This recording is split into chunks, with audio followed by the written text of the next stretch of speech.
There may be something ancient still hiding inside the human body.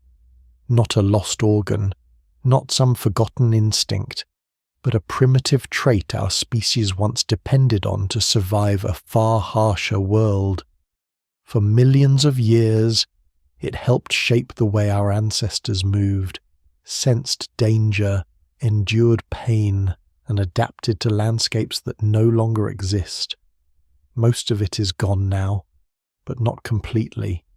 A faint trace may still remain in us, like an echo from a much older version of being human. Before we go deeper, take a moment to like the video and subscribe if this is the kind of history and mystery you enjoy. The first sign is not silence. It is the disappearance of distance. The world grows smaller when light begins to fail. Valleys close in. Forest edges turn into black walls. Cave mouths stop looking like openings and start looking like decisions from which there may be no easy return. In the far north, winter stretches daylight so thin that noon looks like evening. After great eruptions, ash veils the sky and turns whole seasons dim in mountain country and broken limestone lands.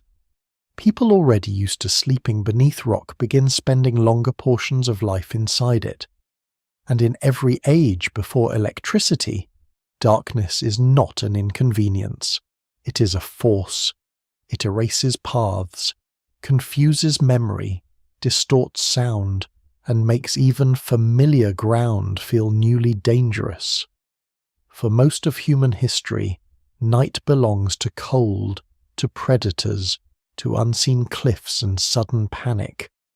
But for some people, in some places, darkness is no longer just something that arrives at the end of the day. It becomes the environment itself. Imagine the scene not as a legend, but as a repeated human reality. A group moves through a ravine at the end of a bitter season. The air is wet and carries the mineral smell of stone. Their fire has burned low. Their stores are poor. Wind crosses the uplands above them with enough force to strip warmth from skin in minutes. Somewhere beyond the ridges, daylight still exists in the open.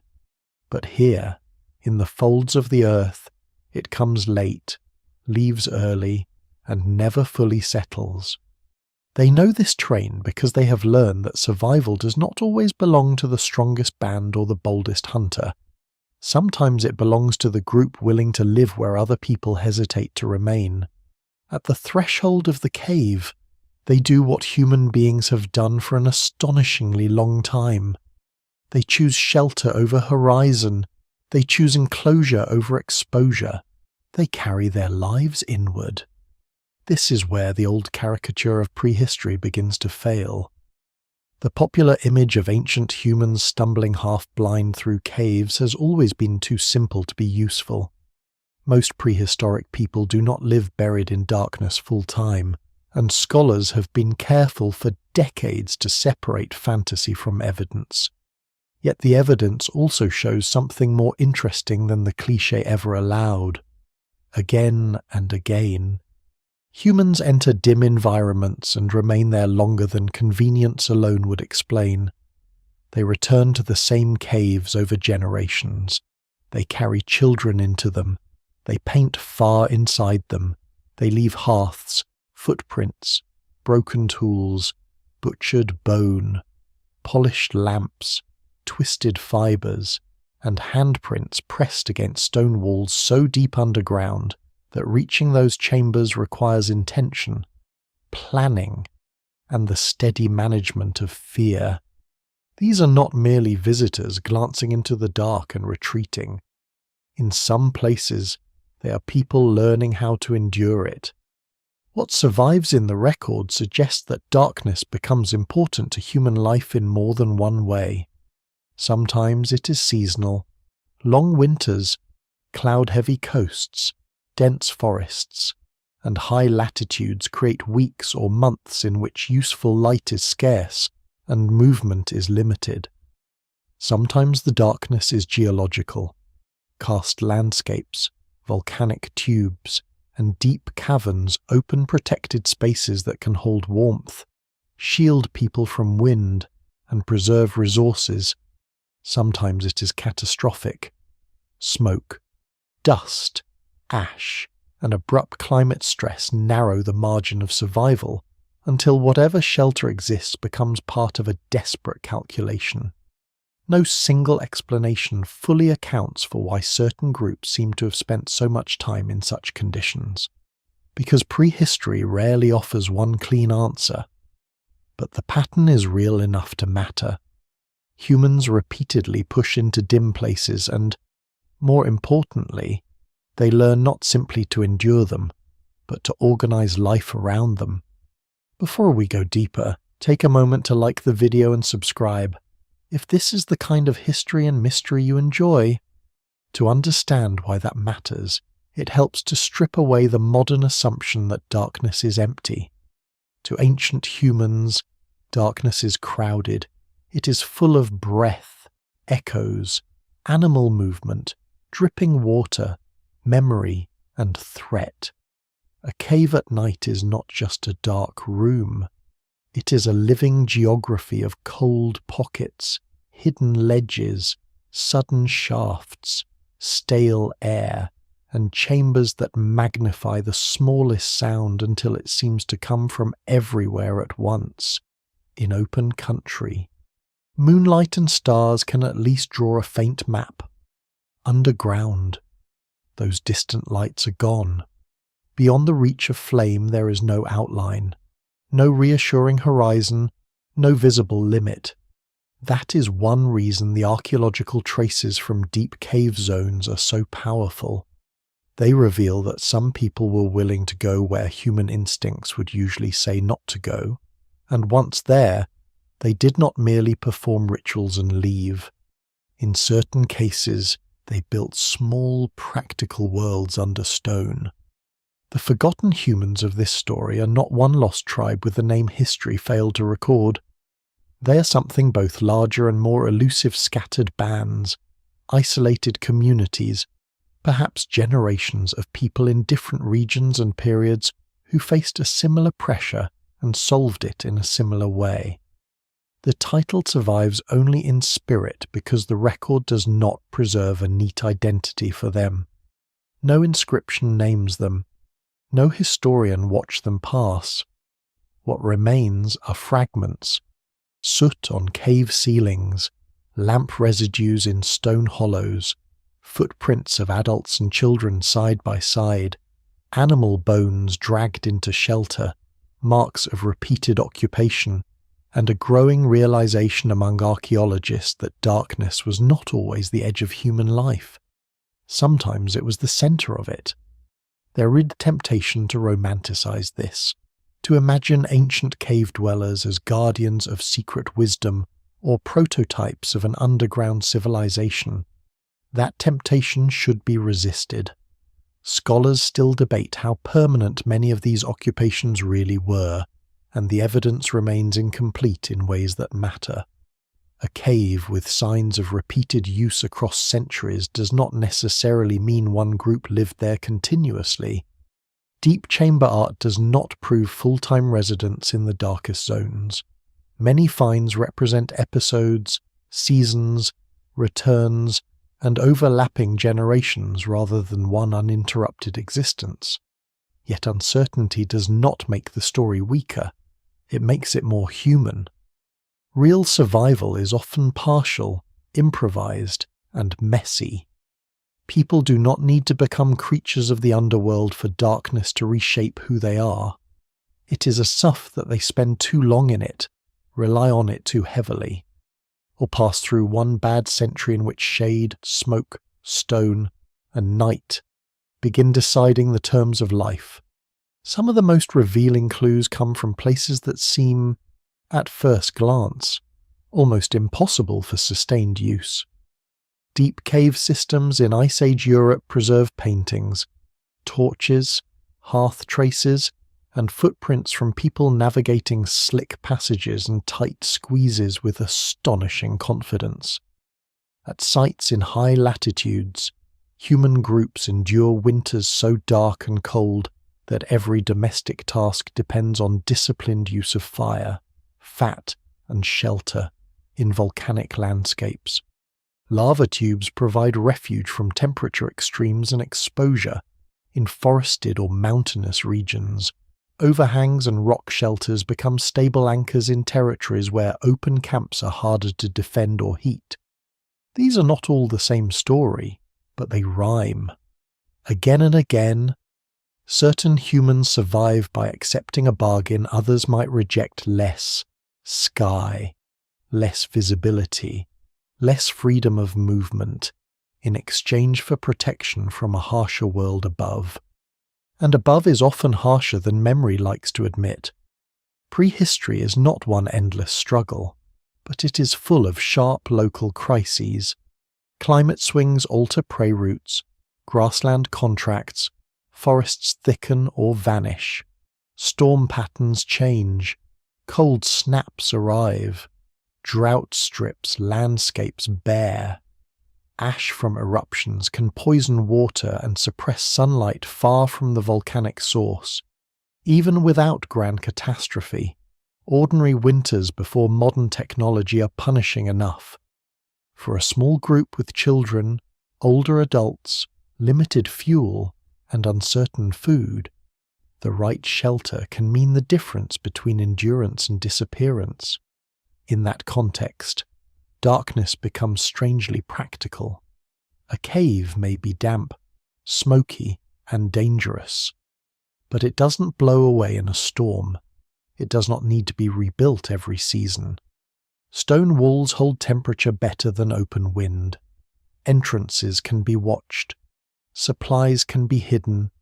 Firelight, though weak, can be controlled. The same enclosure that feels oppressive can also feel like the nearest thing to safety on Earth. There is another quieter reason darkness matters. It changes perception. Hours stretch differently when the sky cannot be seen. Time is measured by hunger, flame maintenance, sleeping patterns, and the sounds of other bodies moving nearby. Sound becomes information. Touch becomes memory. The path from entrance to chamber is learned by footfall and turn count, by the brush of shoulder against rock, by a particular dip in the floor where cold air collects. A person raised partly in such conditions would not experience darkness as an abstract fear alone. It would be a learned space, full of practical knowledge invisible to outsiders. The forgotten humans who survive here do not conquer darkness in some dramatic sense. They become literate in it. That literacy may begin almost accidentally. A group shelters in a cave during one severe season and returns the next year because it worked. Another stays longer because the hunting grounds nearby remain productive. Children grow up associating the cave not with emergency, but with ordinary domestic life. Tools are cached rather than carried away. Ashes trampled into the floor. Sleeping hollows become familiar. A side chamber is used for storing bone, hides, or fuel. A difficult passage that once frightened everyone becomes a place older children can navigate with confidence. Over time, necessity hardens into routine. Routine turns into custom. Custom becomes identity. People who once hid in darkness begin arranging their lives around it. This is the threshold where the story becomes especially difficult to see in the historical record, because ordinary adaptation rarely leaves dramatic monuments. There is no grand architecture announcing the change. There are only repetitions. Another ash layer, another lamp fragment, another cluster of animal remains near an entrance, another set of prints, preserved in ancient mud, showing that a child was there too. One of the most haunting, lesser-known details from prehistoric cave archaeology is precisely this presence of children in spaces modern adults often find intimidating, even with equipment and electric light. It implies teaching, familiarity, and social trust. Someone guided them. someone judged the risk acceptable. Darkness, in other words, was not always a border crossed only by specialists. Sometimes it was part of family space. And yet danger never vanishes. Fire can go out, smoke can accumulate, air can sour, rain can flood passages. Animals may already occupy a shelter or return to reclaim it. Disorientation only needs one moment to become fatal. The deeper humans move into dim environments, the more survival depends on precision and habit. This is why the forgotten people at the center of this story are so compelling. They are not remembered because they founded empires or left royal tombs or carved their names into monuments. They matter because they reveal one of the oldest truths about our species. Human beings can adapt to almost anything, but adaptation always comes with a cost. Every refuge changes the people who rely on it. Every shelter teaches a discipline. Every prolonged darkness leaves a mark, even if that mark survives only as soot, stress in bone, altered rhythms of sleep, or myths carried thousands of years later by descendants who no longer remember the original reason. So the world narrows, light thins, families move inward, they learn the moods of stone and the appetite of flame. They count their safety in embers, in stored fat, in dry ground, in remembered turns beneath the earth. Outside, the old landscape still exists, but it becomes harder to trust. Inside, another kind of world is taking shape, not bright, not easy, not permanent, but real enough to hold human life.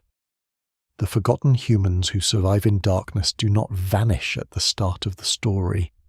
They are created there, slowly, by pressure, by repetition, and by the strange human ability to make a home where almost nothing should feel like home at all. At first, refuge is rarely chosen because it is desirable. It is chosen because somewhere else has become worse, a ridge too exposed to wind, a valley too open to predators, a plain too poor in fuel, a shoreline too unstable, a winter too long, a season too thin. Human beings have always moved through landscapes by weighing discomfort against danger, but there are moments when that balance tips so sharply that the ordinary rules no longer apply.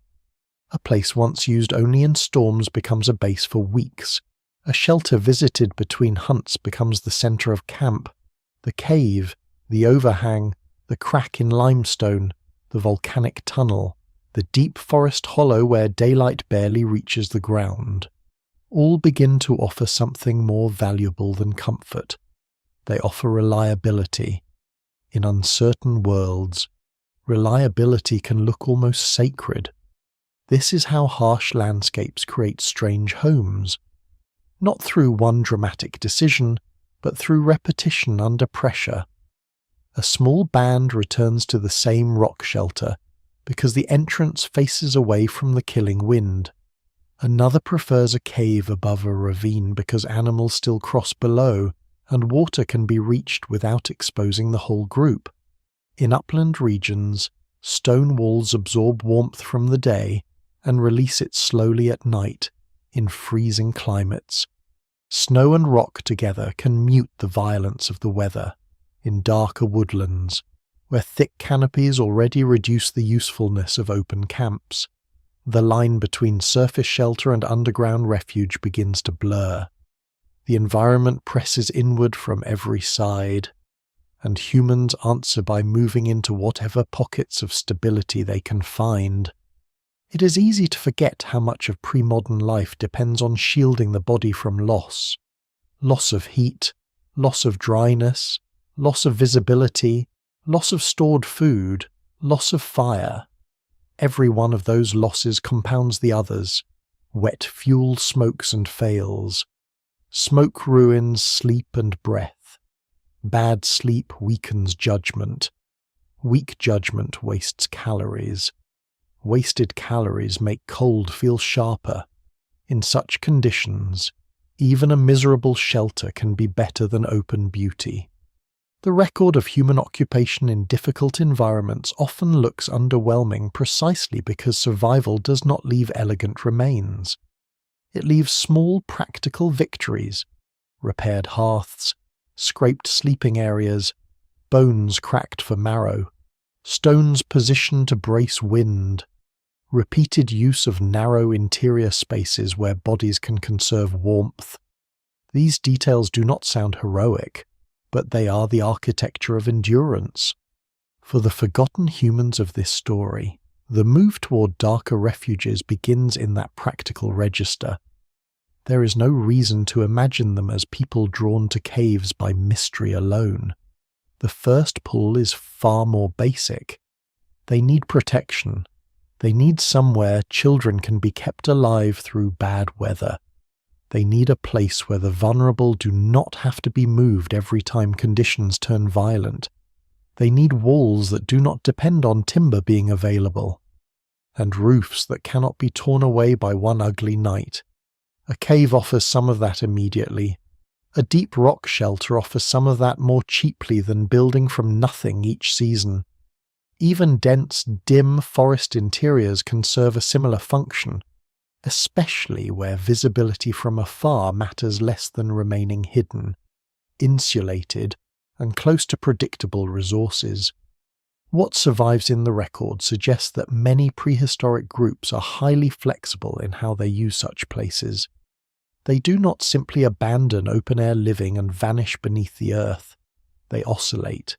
They move between outside and inside, between mobile hunting ranges and fixed shelter points, between seasonal camps and sudden retreats. But flexibility has consequences of its own.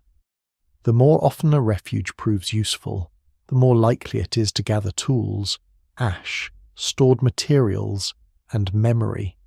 A temporary refuge gains a history. Once a place has a history, it begins to change behavior. People know where the dry ledges are. They know which interior corner stays warmest. They know where smoke pools and where fresh air moves. They know which route out is safest if an animal enters. Knowledge accumulates faster than material remains, and before long the shelter is not simply a location. It is an inherited system. This is one of the most important shifts in the story. Harsh refuge becomes cultural refuge. The group does not just survive there, it begins teaching life there. A child learns where not to step. An older person knows by smell when the air has gone bad. Fire is placed in one area and sleeping skins in another because someone learned, years earlier, what happens when sparks drift too close. Food scraps are thrown where scavengers are least likely to draw near the entrance. The same movements happen enough times that they become ordinary, and that ordinariness is what makes adaptation so difficult to recognize from a distance. Nothing about it announces itself as a revolution, yet it is a revolution of habit. Humans are building a life in places originally entered only to escape one. No single explanation fully accounts for why some groups would accept such confinement longer than others. Scholars still debate the balance between environmental necessity and social choice in cave use and other low-light refuges. Access to prey, local geology, competition with rival groups, changing climate, and the availability of fuel all matter. But pressure from the outside world is hard to ignore. A harsh refuge only becomes attractive when ordinary refuge has failed. In glacial periods and unstable climates, open ground can be punishingly exposed. In predator-rich terrain, defensible entrances matter. In unfamiliar territory, enclosed spaces help smaller groups control risk. Even in less extreme settings, certain hidden places may have offered security from human rivals as much as from animals. The safest shelter is not always the warmest one. Sometimes it is simply the hardest one for others to find. That possibility becomes especially haunting when we imagine the emotional texture of such lives. Darkness protects, but it also encloses. A family taking shelter under stone hears weather without seeing it. They hear distant movement in the night and cannot immediately tell whether it is wind, water, prey, or danger. The entrance becomes a border between what can be controlled and what cannot. In a sense, every refuge creates two landscapes at once. There is the outer landscape of exposure, where the horizon still exists but brings risk with it. And there is the inner landscape of managed survival, where light is scarce and air may be stale, but each object has a place and each action can be repeated. The people who return to these places again and again are not choosing darkness in some abstract spiritual sense. They are choosing a narrower world because a narrower world can sometimes be made legible. This narrowing has social consequences. In open country, people can disperse with relative ease. In enclosed refuge, proximity becomes constant. Bodies share heat, smoke, breath, work, stress, and sound. Tempers have less room to evaporate. Fear has less room to hide. Care becomes more visible because survival is more obviously collective. Someone must tend the fire. Someone must manage fuel. Someone must watch the entrance. Someone must keep children from wandering where a fall or deep crevice could kill them. Even the smallest domestic mistake carries greater weight in such settings. A dropped ember, spoiled food, damp bedding, a blocked air passage, confusion during evacuation, these are not inconveniences, they are threats. So the refuge, while protective, also demands discipline. That discipline may be one of the earliest things darkness teaches. There are hints of this in the archaeology of repeated cave use. Hearth placement is rarely random. Activity zones often cluster in ways that suggest remembered organization. Tool-making debris appears where light and work can be combined most efficiently. Some sites preserve evidence of reused surfaces, repeated trampling, and long familiarity with interior space. Scholars are careful not to overstate permanence, and rightly so. But even intermittent occupation can create a powerful attachment to place when a location consistently works. In difficult landscapes, a shelter that works becomes more than shelter. It becomes strategy. Strategy, repeated often enough, begins to shape identity. The people living this way do not need to think of themselves as separate from other humans for separation to begin taking hold. Their days are structured differently. Their movement is different. Their risks are different. Their children will remember different things as normal. A lesser known but revealing detail from ethnographic and archaeological comparison is that low-light refuge often changes what counts as useful skill. In open hunting landscapes, visibility, range, and pursuit matter above all.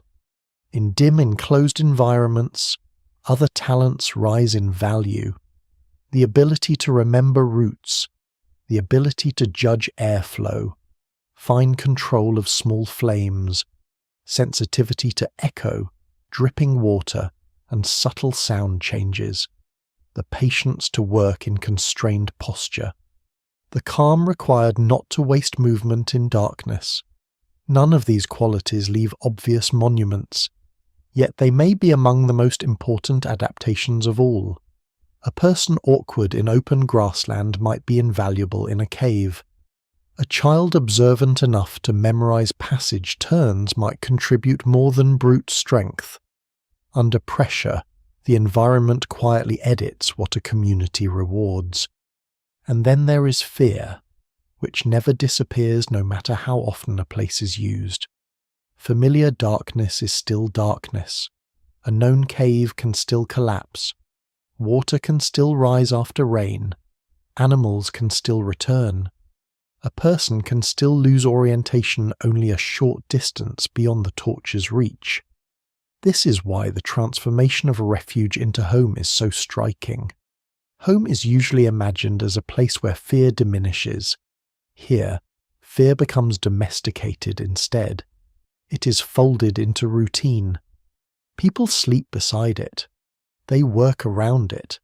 They teach children the rules that keep it manageable. Over time, the frightening place and the necessary place become the same place. That psychological adjustment may be one of the deepest forms of adaptation in the entire human story. Outside, meanwhile, the world remains unstable enough to justify all this effort. A storm strips a surface camp. A cold snap kills the weak. Prey shifts and does not return when expected. Rival groups cross nearby routes. Night seems to last too long. The pattern repeats until return becomes habit and habit becomes dependence. The forgotten humans surviving in darkness are not yet fully shaped by the dark, but they are already being sorted by it. Those who cannot tolerate enclosure, smoke, or constrained movement may avoid these spaces. Those who can manage them and teach others to manage them endure. The evidence remains incomplete, but what it suggests is powerful. Some human groups are not merely using refuge to survive a bad moment. They are entering a way of life built on strategic withdrawal from the open world. So the refuge hardens.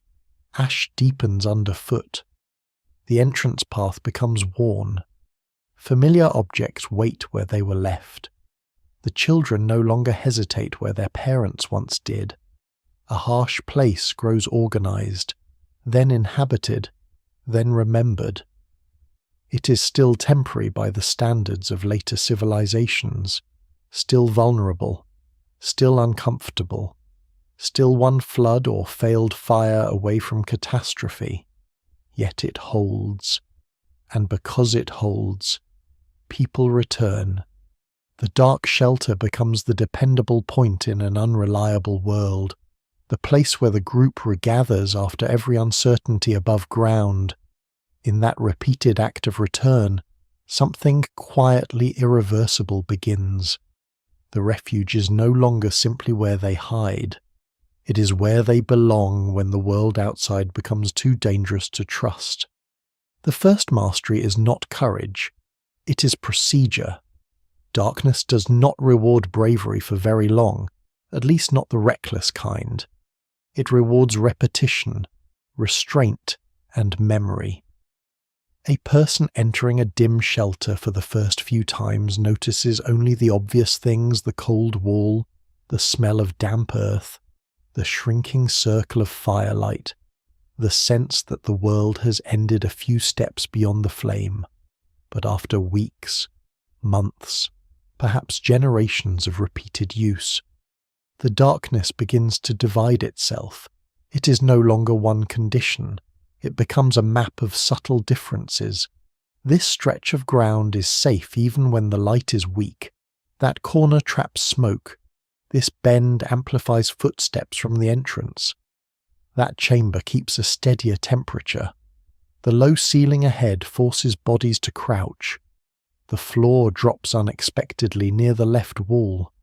Water drips in one place even during dry weather. Air moves almost imperceptibly through another. To survive in darkness is to learn that darkness is full of structure.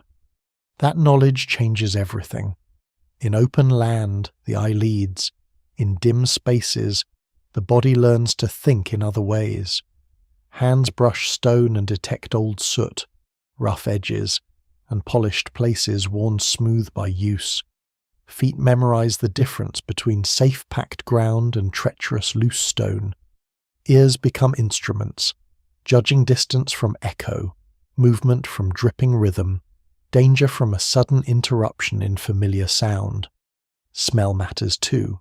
Smoke, stale air, wet limestone, old ash, hide. Meat animal musk, and the faint sourness of standing water all carry information. A group that survives in such conditions does not simply endure reduced sight. It redistributes attention across the senses until the environment becomes legible again by other means. This is where life in darkness begins to separate from ordinary sheltering. A family hiding for one night can tolerate confusion. A group returning every season cannot. They need systems. They need routes that can be followed with confidence when a torch is failing. They need ways to organize work so that tasks are not wasted in constant repositioning.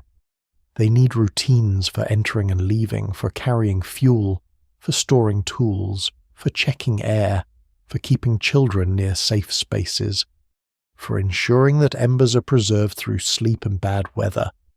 The evidence remains incomplete, but what survives strongly suggests that repeated occupation of low-light environments requires far more planning than older stereotypes ever allowed. Human beings in these places are not collapsing into primitiveness. They're becoming operationally precise. Fire sits at the center of that precision. Nothing about darkness becomes manageable until light can be made, preserved, moved, and rationed. A flame in a cave is not merely comfort, it is orientation, warmth, protection, work time, and social stability in one fragile form. A failing fire means more than cold. It means shrinking space, confused movement, increased fear, and rising risk of injury. So the control of flame becomes one of the great silent disciplines of these forgotten humans. Fuel must be found, dried, carried, guarded from damp, and consumed at the right pace. If wood is scarce, bone, fat, moss, or other burnable materials may become crucial supplements. If smoke accumulates, the fire must be shifted or reduced. If a small portable light is needed deeper inside, a different method is required altogether.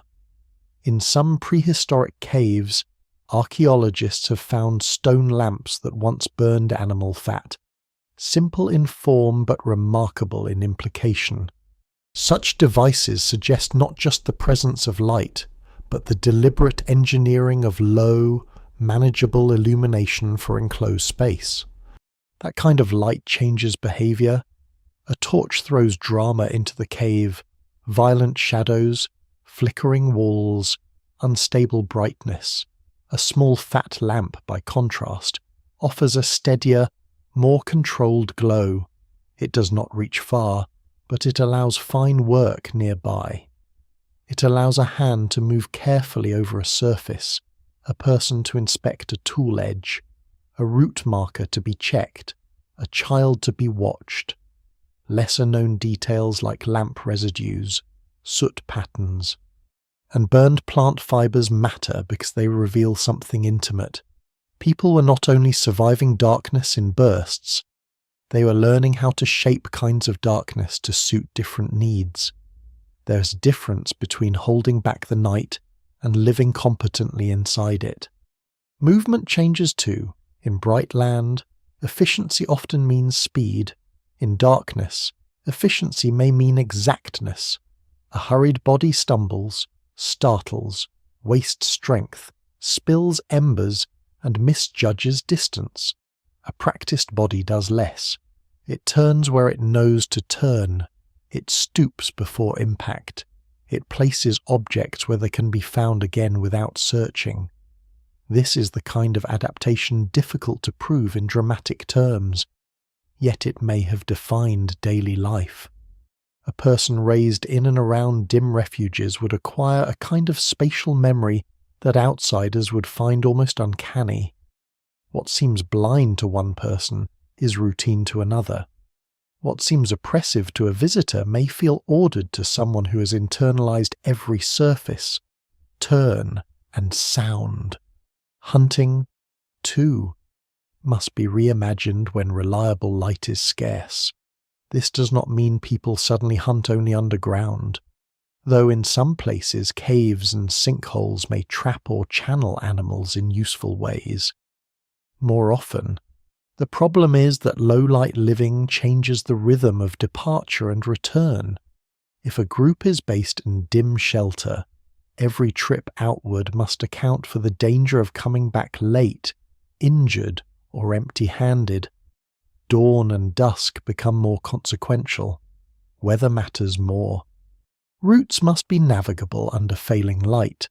The placement of refuge influences where prey can be pursued and how carcasses can be processed. Smaller game, scavenging opportunities, stored fat, marrow extraction, and careful rationing may all become more significant when uncertainty is high. Scholars still debate the exact mix of hunting, gathering, scavenging, and opportunistic use in many prehistoric cave-associated populations. But no single explanation fully accounts for the archaeological pattern unless logistics are taken seriously. Darkness does not merely frighten people. It restructures the timetable of survival. Within the refuge, ordinary domestic acts become technical. Food preparation must be done where light is adequate but smoke is tolerable. Waste must be managed so that smell does not invite predators or contaminate living space. Bedding must stay as dry as possible. Tools need fixed resting places because losing a cutting edge in dimness is more than inconvenient. Children have to learn both caution and usefulness early, because passive bodies are harder to support when every resource is thin. There may even be social roles shaped partly by darkness itself. The best route rememberers, the calmest fire tenders, the people with the most patience in close interiors, the keenest listeners at the entrance, the individuals best able to handle long spells without horizon or sun, these traits would matter. Not all strength looks the same in such a world. What survives in the record suggests that these adaptations are not purely physical. They are cognitive. Humans in darkness must remember sequences, not just locations. 3 turns past the entrance, then the narrow floor, then the chamber with the cracked wall, then the place where the air cools. They may count by steps, by landmarks only visible under certain light, by the feel of slope beneath the feet. Repetition would carve these routes into memory until they could be followed with minimal speech. There is reason to think this kind of spatial cognition has deep roots in our species. The same minds capable of tracking migratory herds across open terrain are equally capable of mastering enclosed routes if necessity demands it. Yet the inner map is different from the outer one. It is more intimate, more sequential, more dependent on body knowledge than distance vision. To live in darkness is to carry geography inside the nervous system. There is also the question of time. Without reliable sunlight, timekeeping loosens. Even where people leave the shelter regularly, long hours inside distort sequence. Sleep and waking may become more fragmented. Work follows fire maintenance and opportunity rather than a simple day-night cycle, hunger, temperature. And the needs of children may become more immediate clocks than the sky. In the far north, where winter light can shrink to a dull band, such distortions are even more pronounced. In caves, they become almost total. This matters because time discipline affects mood, memory, and social cohesion. A group that manages darkness well must create rhythm where natural cues have weakened. Meals, rest, maintenance, watchfulness, and departure likely fall into learned patterns not because anyone invents a formal schedule, but because bodies and risks demand one. A striking feature of human adaptation is that once a difficult skill becomes routine, it begins to look natural. That is perhaps why these people were so easy to forget.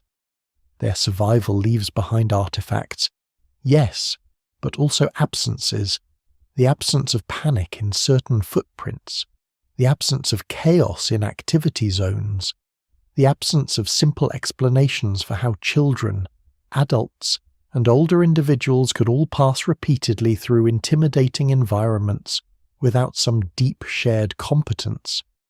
The popular imagination has often treated ancient humans as either helpless before darkness or superstitiously drawn into it. The truth, as far as the record allows, is both plainer and more astonishing. They learned it. They learned darkness the way humans learn sea ice, desert wind, mountain passes, river floods, and forest spore, as a practical environment first, and only afterward perhaps as something larger in meaning. That does not mean the learning was easy. Every system built in darkness remains vulnerable. Fire can still fail. A child can still wander. A sudden illness in enclosed space is harder to manage.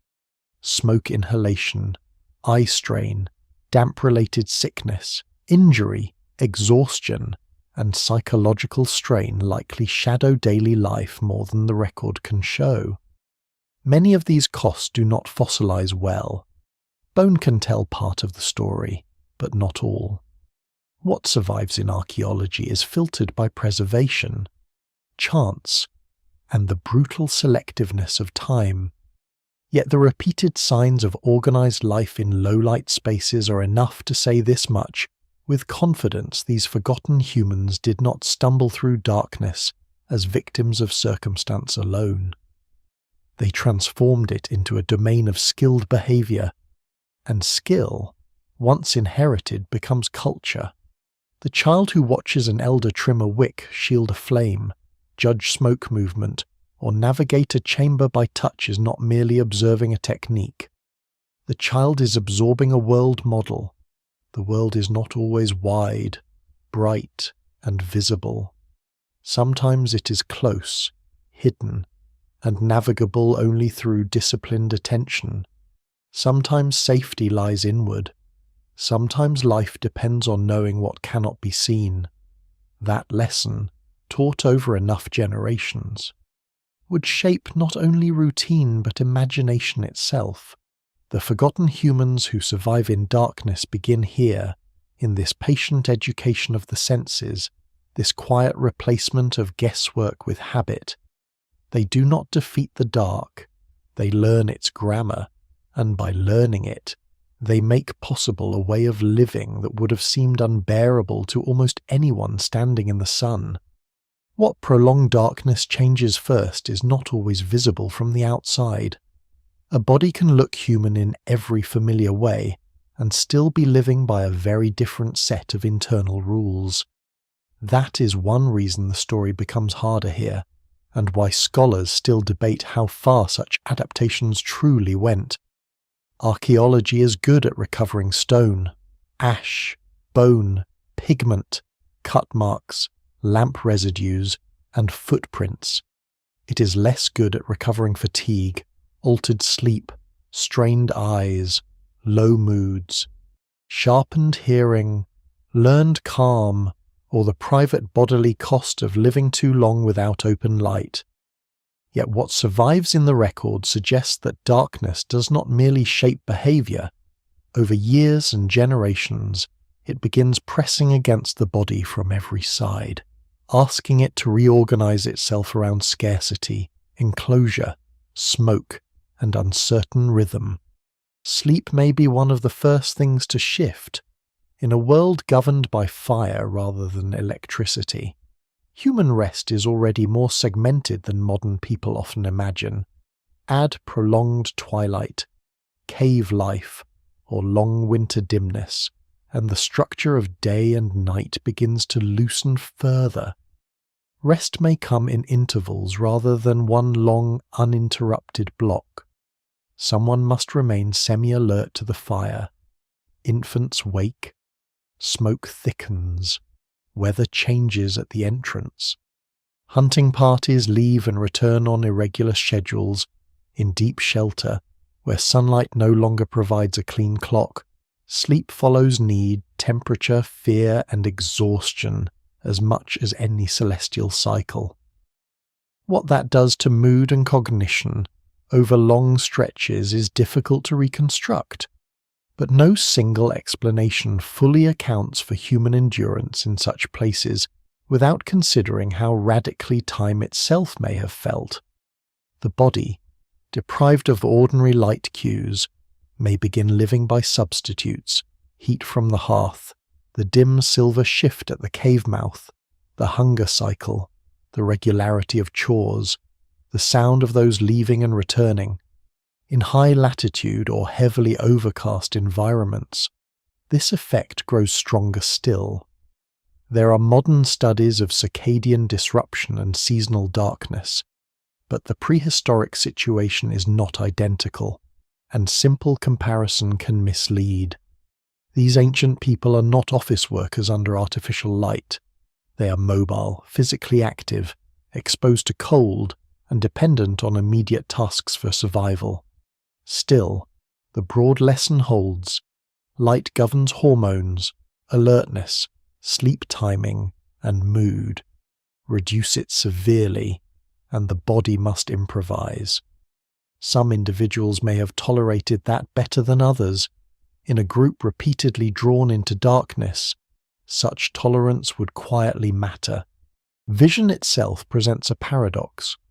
Humans do not evolve night vision in the dramatic sense popular fiction likes to imagine. There is no reason to believe these forgotten people became a separate kind of cave-adapted human with eyes built for permanent blackness.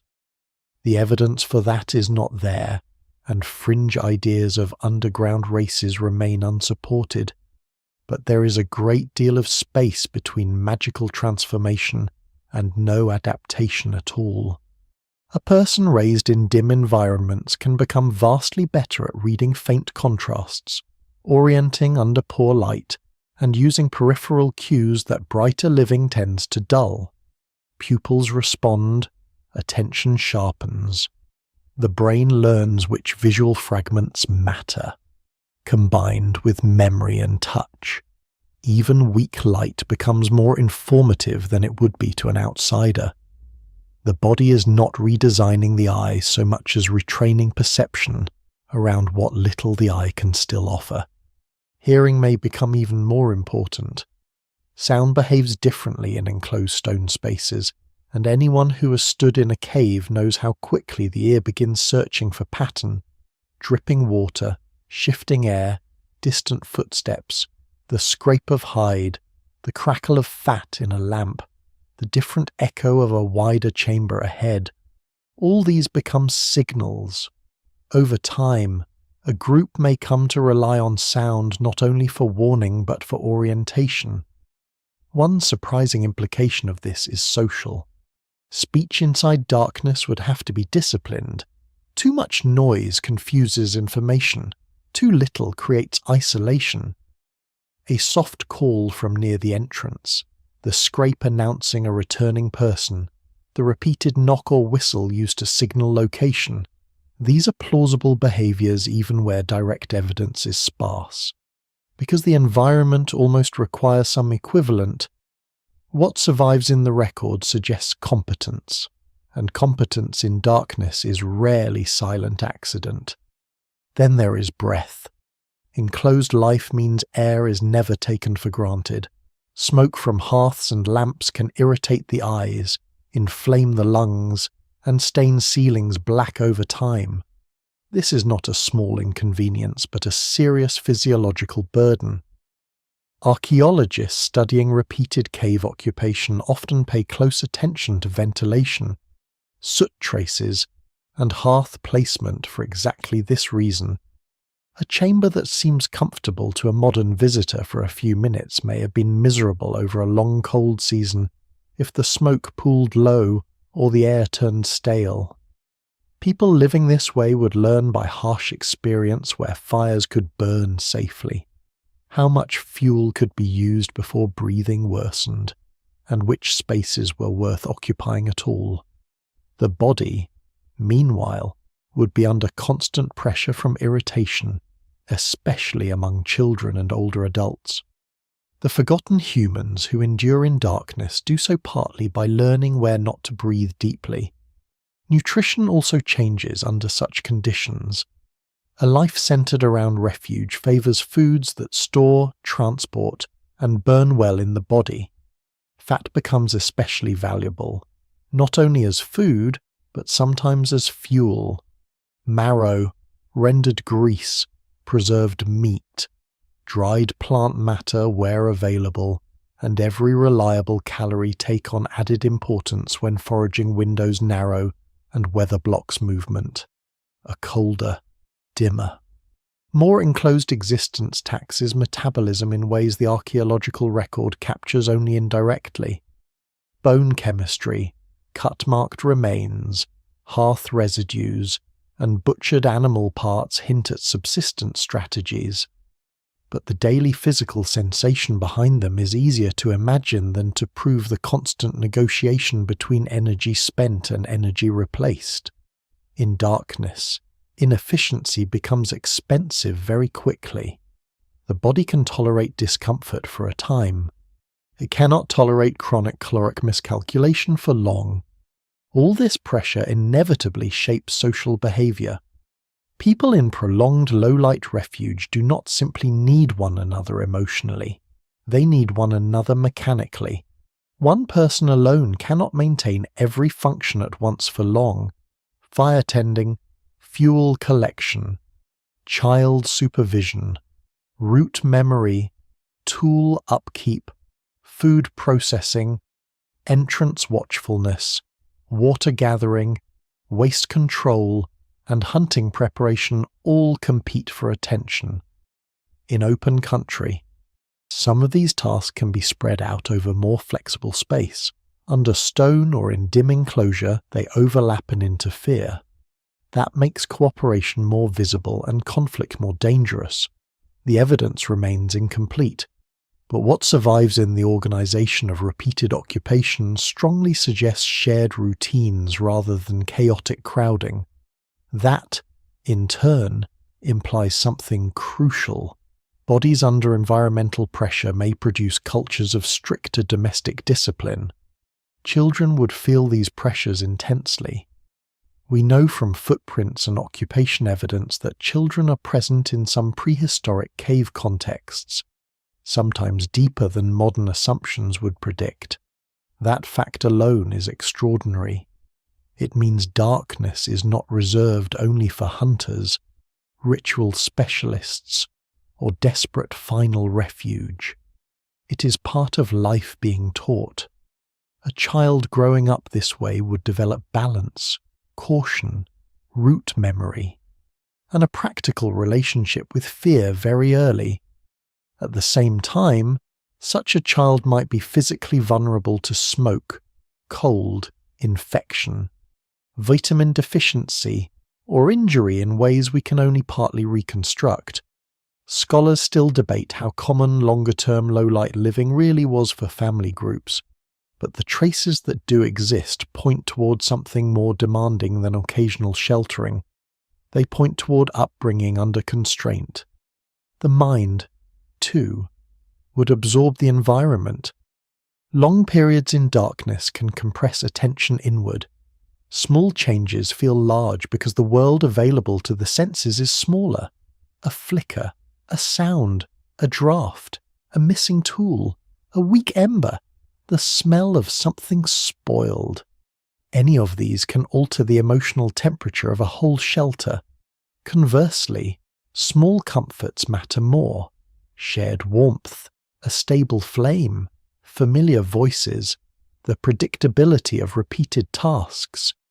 These become anchors of sanity as much as convenience. Modern language often treats resilience as a heroic quality, but in such settings it may have looked more ordinary and more fragile. Resilience is remembering where the dry fuel is when everyone is tired. It is not letting fear spread when smoke thickens. It is keeping routine alive when the body wants to collapse. Could such pressures, over long enough spans, influence the body in deeper hereditary ways? Here caution matters.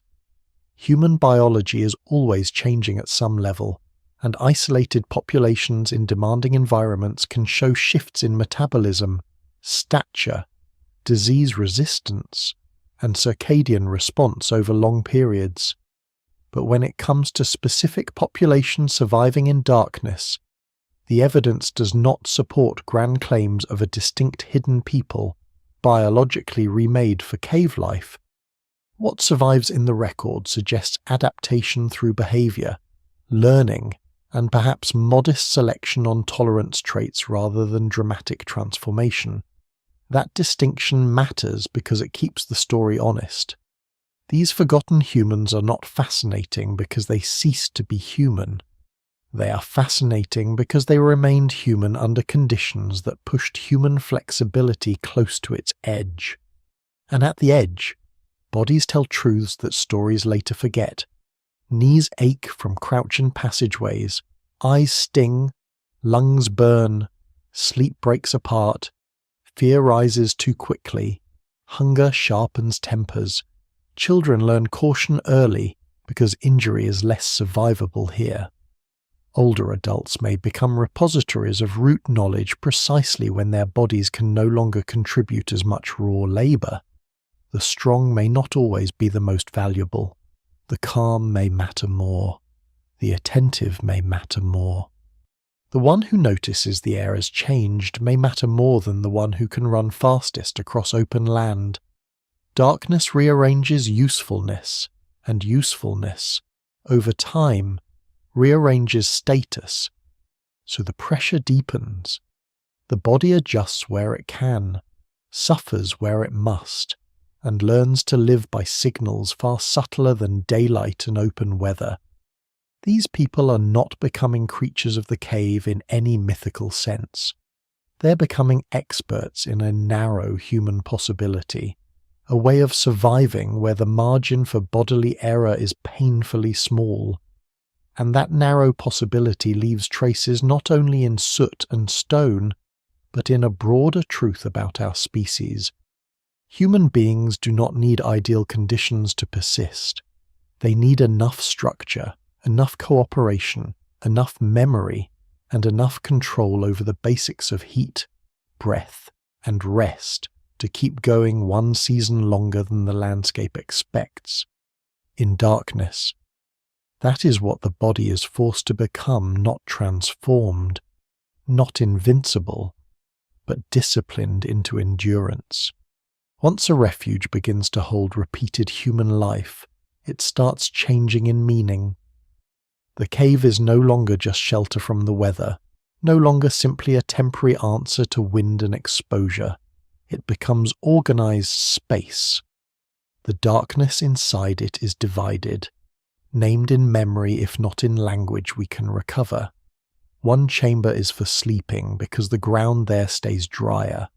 Another is for working because the ceiling holds smoke a little higher. A shelf of stone becomes a place where tools are left. Not because anyone planned a permanent household in the modern sense, but because returning often enough makes repetition more efficient than improvisation.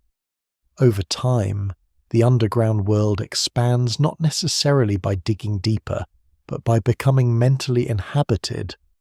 People move beyond the entrance not as intruders now, but as residents of a difficult interior. This is one of the quietest but most important thresholds in the story.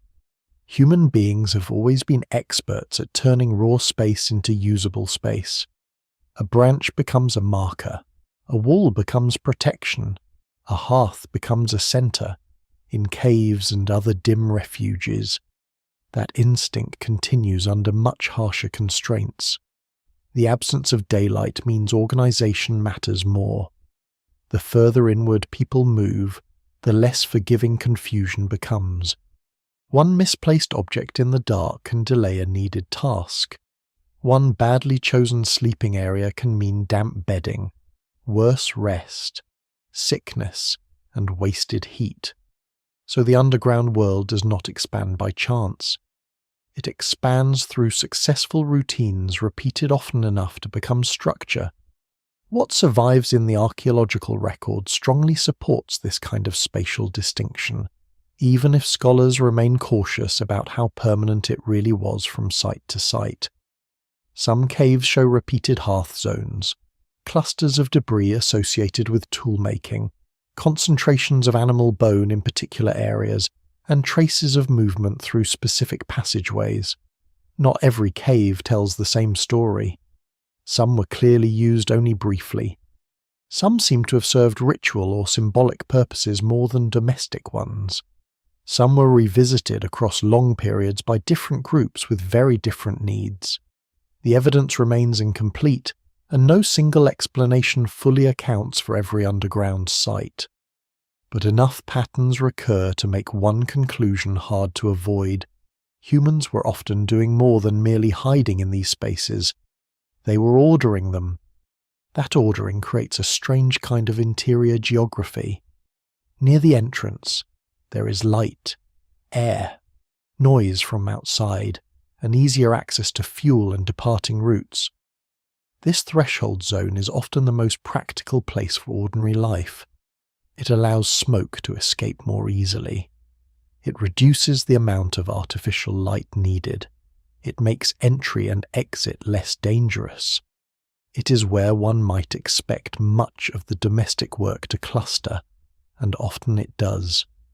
But the deeper sections matter too, even when they're not occupied all the time. Some may offer steadier temperatures. Some may provide security for stored items. Some may hold water. Some may simply exist within the expanding map of a community that has learned not to stop at the edge of daylight. Once a group is familiar with a cave, even its less habitable sections become part of the world they know. That familiarity changes fear. It does not remove it, but it rearranges it. The unknown chamber that once seemed like a mouth into the earth becomes a place with remembered dimensions, remembered hazards, remembered uses. A narrow squeeze that terrified a first generation may be routine for the next. Children born into or repeatedly raised around such spaces would inherit not only stories about them, but actual bodily confidence within them. What feels suffocating to an outsider might feel almost protective to someone who knows exactly what lies beyond the bend. This is one reason the underground world can expand without any major physical alteration. The stone remains the same. The human map inside the stone grows larger.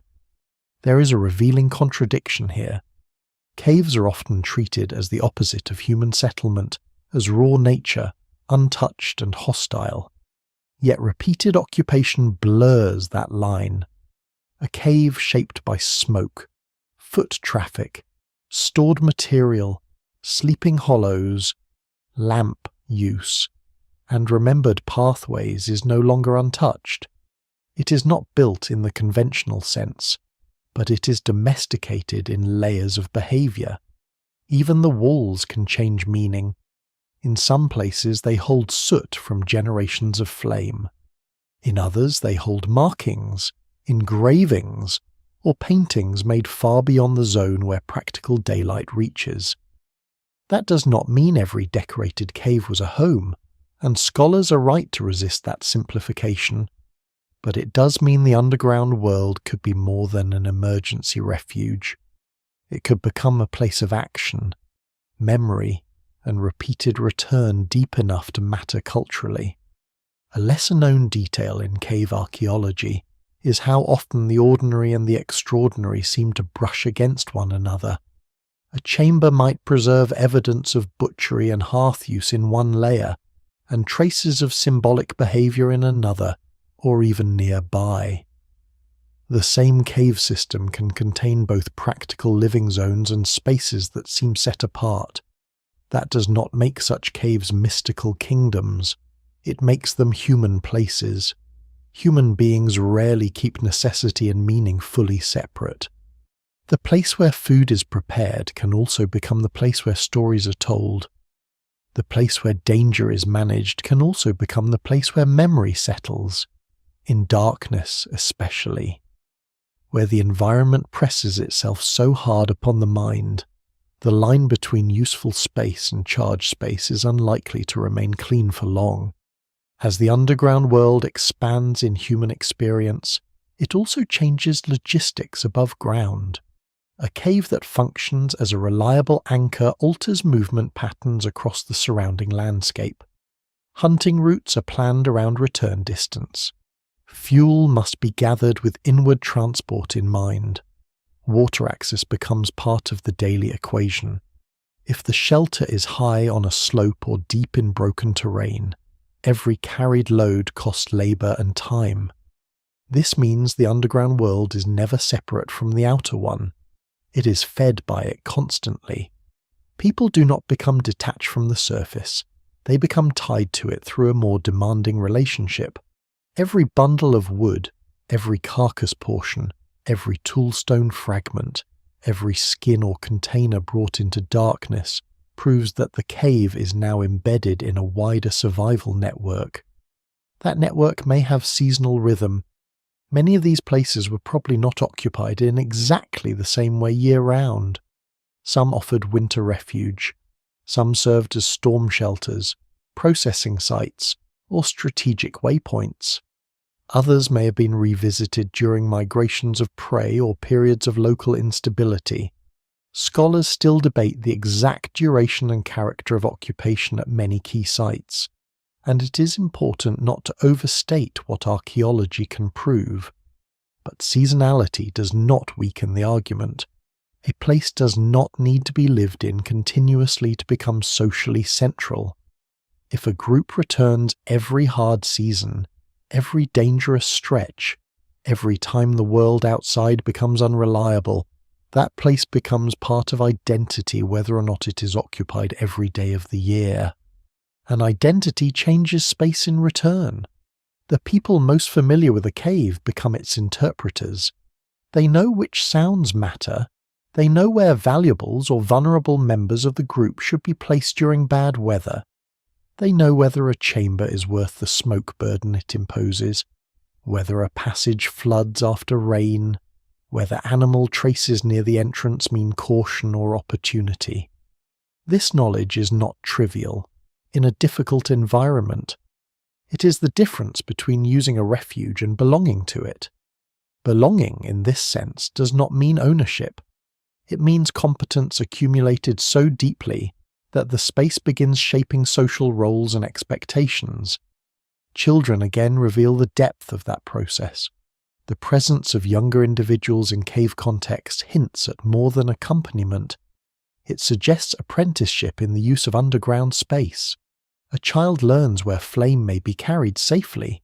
A child learns what part of the floor can be trusted in low light. A child learns that the darker chamber farther in is not for play. Or perhaps that a certain interior corridor is the safest place to wait during a storm because the draft there stays gentle. These are the kinds of lessons no artifact announces, yet they are implied by repeated family presence. The underground world expands because it is taught. Without teaching, it remains only stone. There is also a psychological deepening at work. The more human time is spent inside a cave, the more the cave begins holding time itself. Ash layers record old fires. Scuffed surfaces preserve repeated movement. A familiar chamber gathers associations with births, illnesses, cold seasons endured, meals shared, injuries treated, losses mourned. In the open world, memory can disperse over distance. In enclosed refuge, it concentrates. The same walls witness everything. This accumulation may help explain why certain sites were returned to across generations, even when other shelters surely existed. Practical value matters, but so does remembered endurance. A cave that held life through one terrible winter becomes more than shelter afterward. It becomes proof that survival is possible there. Yet expansion always carries risk. The further into the underground world a community extends its routines, the more dependent it becomes on managing conditions it cannot fully control. A minor rockfall, poor ventilation, a flooding event, a disease outbreak in enclosed quarters, or simple fuel scarcity can turn competence into catastrophe. The underground world gives protection, but only under a strict set of terms. It is not forgiving. That is why its expansion is so revealing. Human groups do not move deeper into such spaces because they are easy. They do so because, under certain pressures, hard places can still offer the best odds available. By now, the forgotten humans in this story have crossed a threshold no one would have recognized in grand language at the time. They have not founded an empire beneath the earth.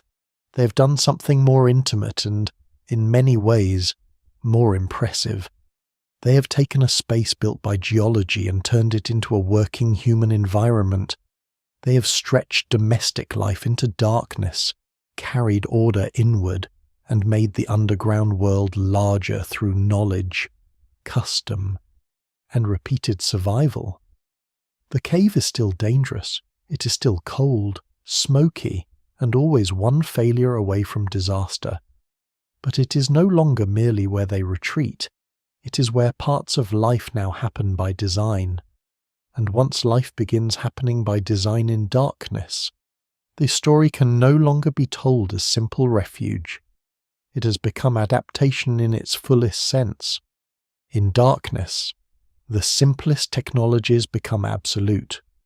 There are no luxuries here, only margins. A little more warmth means sleep instead of shivering. A little more fuel means another hour of usable light, another chance to finish a task, another night in which fear does not quite overtake the shelter. A little more breathable air means children cough less, elders endure longer, and the whole group can wake with enough strength to keep going. That is why survival in enclosed darkness does not depend on grand inventions. It depends on fragile control over three things that can never be fully secured: fire, fat, and breath. Fire comes first because without it the rest collapses almost immediately. But in a cave, fire is never only a source of comfort, it is a dangerous partner. Too little, and the refuge shrinks into cold obscurity. Too much, and the air turns hostile. Poorly placed, it fills the shelter with smoke. Poorly timed, it consumes scarce fuel before dawn. Poorly maintained, it dies when it is most needed. The people living this way would have understood flame with an intimacy modern life has almost erased. They would have known how different woods burn, which materials catch quickly, which smoulder too long, which produce useful embers, which foul the air, and which can be trusted in wet conditions. The evidence remains incomplete, but hearth traces, soot deposits, and the repeated use of controlled light sources suggest that fire management was not casual background behavior. It was one of the central disciplines of existence. That discipline begins long before a flame is lit. Fuel must be gathered, and gathering fuel is harder when shelter lies inward from the open world. Every bundle of wood brought back to a cave represents labor, foresight, and often risk. Wet conditions can ruin a day's effort. Scarce tree cover or distance from woodland can make carrying fuel a punishing task. In treeless or fuel-poor regions, people must improvise. Bone can burn under some conditions. Animal dung may help where available. Dried moss, resinous material, plant fibers, and especially fat can extend the usefulness of a weak fuel base. Scholars still debate the exact mixture used in different regions and periods, but no single explanation fully accounts for prolonged cave or low-light occupation without assuming very careful fuel strategy. Fire is not a moment here. It is a chain of obligations stretching out into the landscape. Fat sits at the center of that chain in more ways than one. It feeds the body, and it feeds the flame. This double value makes it one of the most important substances in any world of darkness and cold. Animal fat can be eaten directly, rendered and stored, mixed with other foods, used to enrich lean meat, and in some cases burned in lamps that produce steadier light than a crude torch. Archaeological finds of stone lamps and residues in caves hint at just how significant this may have been. A small hollowed stone holding fat and a wick is a simple object, but it represents a remarkable shift in human control over darkness. It allows light to be portable, measured, and economical. It allows work beyond the range of a hearth. It allows careful movement where a torch would smoke too much or burn too fast. It turns calories into visibility. That conversion carries a harsh logic. Every drop of fat burned is energy no longer available for the body. In prosperous times, perhaps the trade is manageable. In lean times, it becomes agonizing. Feed the lamp or the child, extend the flame or preserve the meal. These are not dramatic mythic choices. They are the ordinary arithmetic of survival under constraint. What survives in the record suggests that prehistoric people were extremely skilled at extracting high-value nutrition from animal remains, especially marrow and fat-rich tissues. Bones were split methodically. Carcasses were processed with efficiency. Storage, where possible, mattered. These clues become even more meaningful in the context of darkness, because they show not only hunger, but planning around a substance that could determine both nourishment and light. Breath is the hidden cost that runs beneath all of it. Modern people tend to imagine a cave fire as cozy. In reality, enclosed combustion is often punishing. Smoke stings the eyes, coats the throat, irritates the lungs, and settles into everything. Poor ventilation can turn refuge into hazard with alarming speed.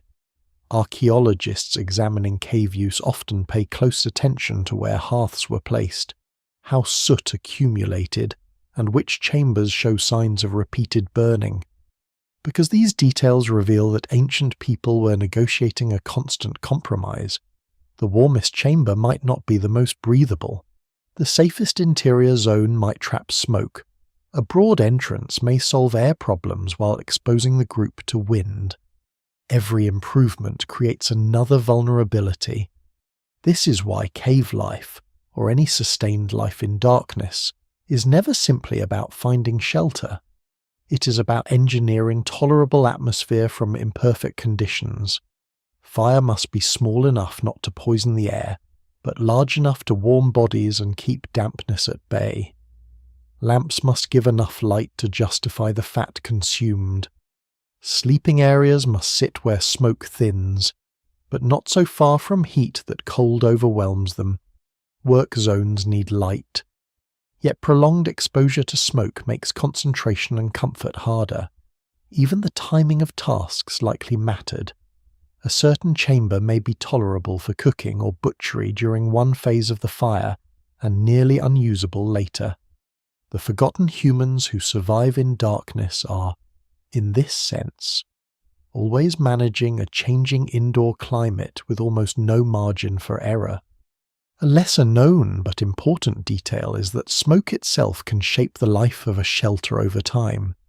It blackens ceilings, preserves some surfaces while damaging others, discourages certain animals but attracts or repels insects in unpredictable ways, and may even influence where people decide not to sleep or linger. Repeated exposure can leave long-term marks on health that archaeology only partly captures.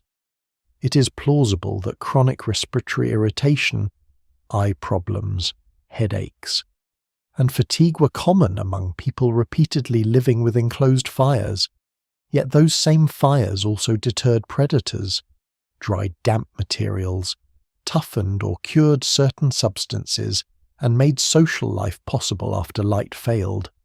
Fire harms and preserves at once. That contradiction lies at the heart of the entire dark refuge. Within that contradiction, the shelter becomes a machine of small decisions.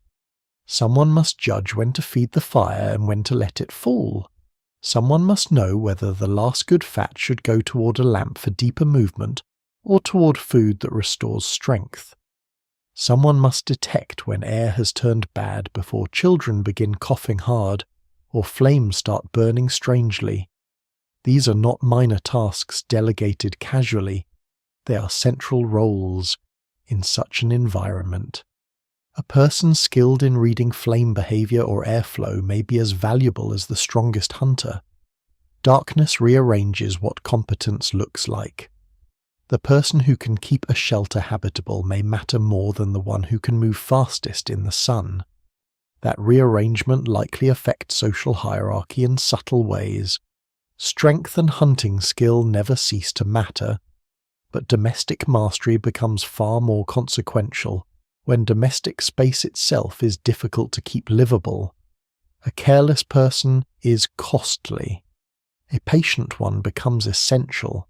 Someone who wastes fuel, misjudges smoke, or mishandles stored fat endangers everyone.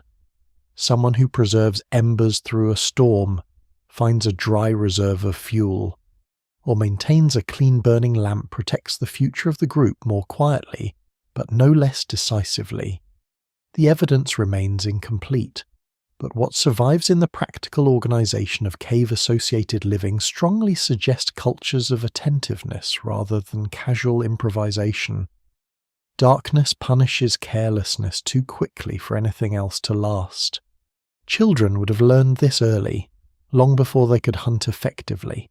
They could observe how precious fuel was, how carefully flames were shielded, how adults reacted to smoke thickening in a chamber, how scraps of fat were treated not as waste but as concentrated possibility.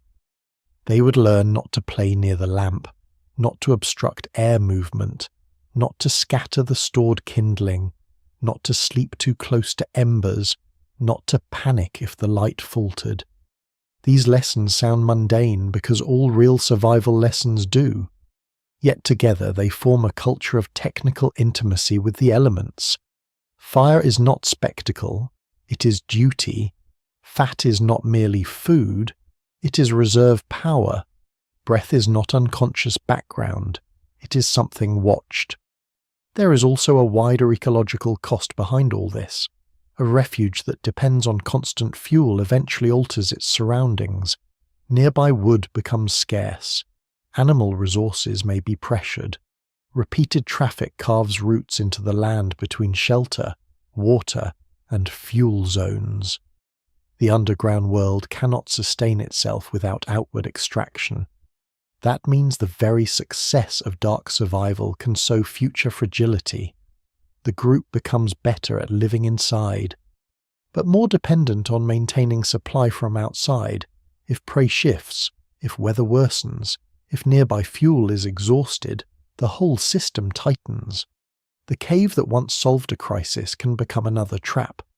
Scholars still debate the scale of such local depletion in particular prehistoric contexts, but the logic is hard to escape. Every enclosed refuge is only as stable as the landscape feeding it, and yet for long stretches it works. The lamp burns low and steady, the fire is banked correctly, the smoke lifts just enough, the bedding stays dry enough, the rendered fat lasts another few nights, the air in the chosen chamber remains tolerable. A child sleeps, an elder wakes coughing but alive. A tool is finished under dim light. The group wakes to another bad morning outside and realizes, with some mixture of fatigue and grim gratitude, that the narrow world they have built under stone is still holding. That is how survival usually looks, not triumphant, only maintained.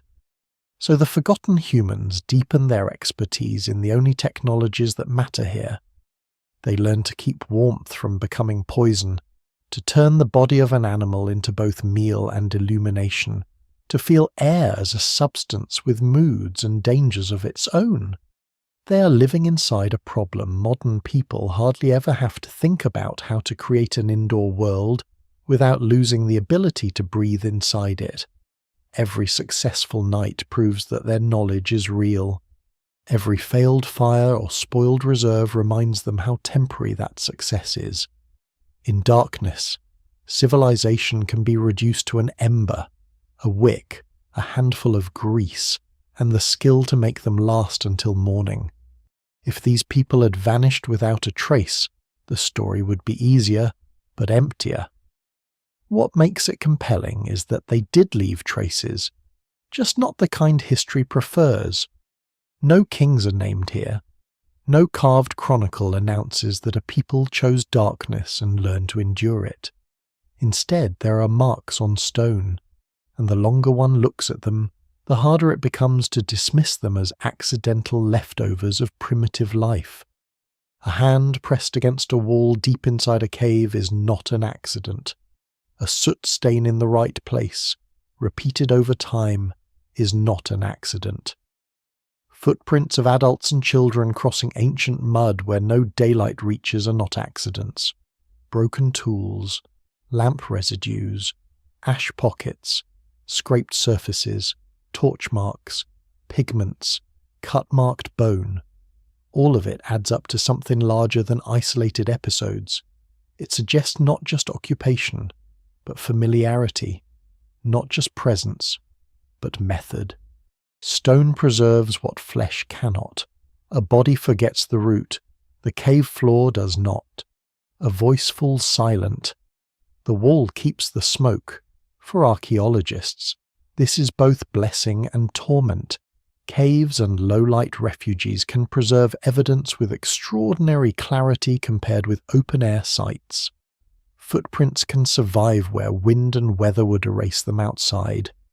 Pigments can cling to rock for tens of thousands of years. Soot can remain layered on ceilings, fine traces of movement, of burning. And touch can survive in conditions where ordinary settlements dissolve. Yet preservation is also selective. The people themselves vanish. Their intentions remain partially hidden. The evidence remains incomplete, and what looks to us like one coherent story may actually be many separate stories folded together by time. Still, the marks are there, and they matter because they show a repeated human willingness to enter darkness and leave signs of ordered life behind. Some of the most haunting marks are the simplest. Footprints, for example, tell truths no monument can. They reveal body size, pace, direction, sometimes hesitation, sometimes confidence. In several prehistoric cave contexts, footprints show that not only adults but children moved through deep interior spaces. That detail is astonishing precisely because it is so ordinary. It means a child was there, which means someone judged the journey possible, useful, or necessary. Someone guided them or watched them. Someone thought the dark route was part of a life that could include the young. This is not the image of a cave used only by rare specialists vanishing into ritual once a generation. It points, at least in some cases, toward a deeper integration of darkness into human routine. Handprints and finger marks tell a different kind of story. A hand placed against stone leaves behind more than shape. It leaves scale, presence, and intention. It says a person stopped here, touched this wall, and made contact across time. In some caves, finger flutings etched into soft surfaces suggest deliberate movement through dark chambers by people feeling and marking the walls as they went. Scholars debate the full meaning of many such marks. Some may be symbolic, some may be playful, some may be incidental, but no single explanation fully accounts for their recurrence. At the very least, they show that people were not simply enduring these spaces at the limit of panic. They were interacting with them. They were turning darkness into a place where human gestures could remain. Then there are the pigments, among the most famous and misunderstood traces of all. Cave art often attracts fantasies because it feels so remote and so deliberate, especially when found far beyond practical daylight. Bison, horses, lions, abstract signs, hand stencils, engraved lines, forms that emerge from stone contours as if the wall itself were half alive. None of this proves that people lived permanently in the deepest decorated chambers. Scholars are right to resist that leap.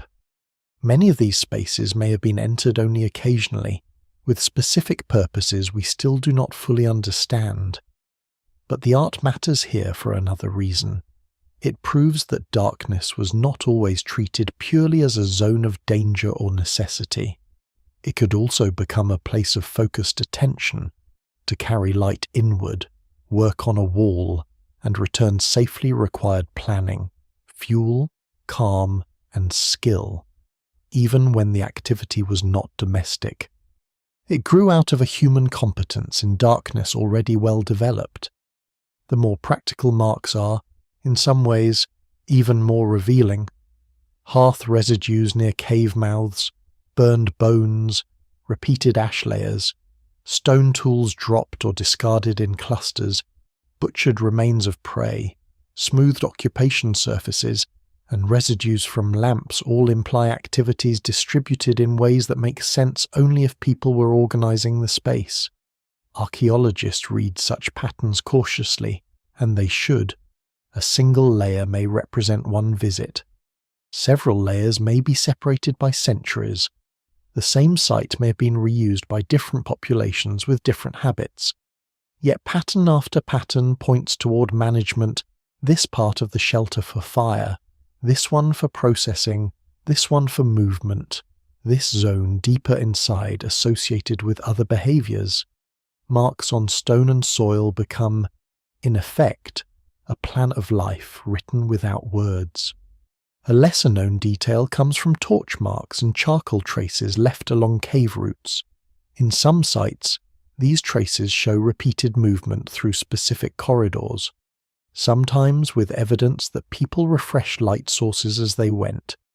This suggests route knowledge rather than aimless wandering. It implies that darkness was navigated by remembered paths, perhaps even by expected stopping points, where a torch could be adjusted or a lamp checked. Such details rarely capture the public imagination the way painted animals do, yet they may be even more important for understanding the forgotten humans of this story. They point to logistics are where adaptation becomes real. Animal remains add another layer. Bones inside cave contexts can tell of sheltering prey. Carnivore den use, human butchery, scavenging, storage, and repeated occupation by different species at different times. A cave is rarely human property in any permanent sense. It is contested space.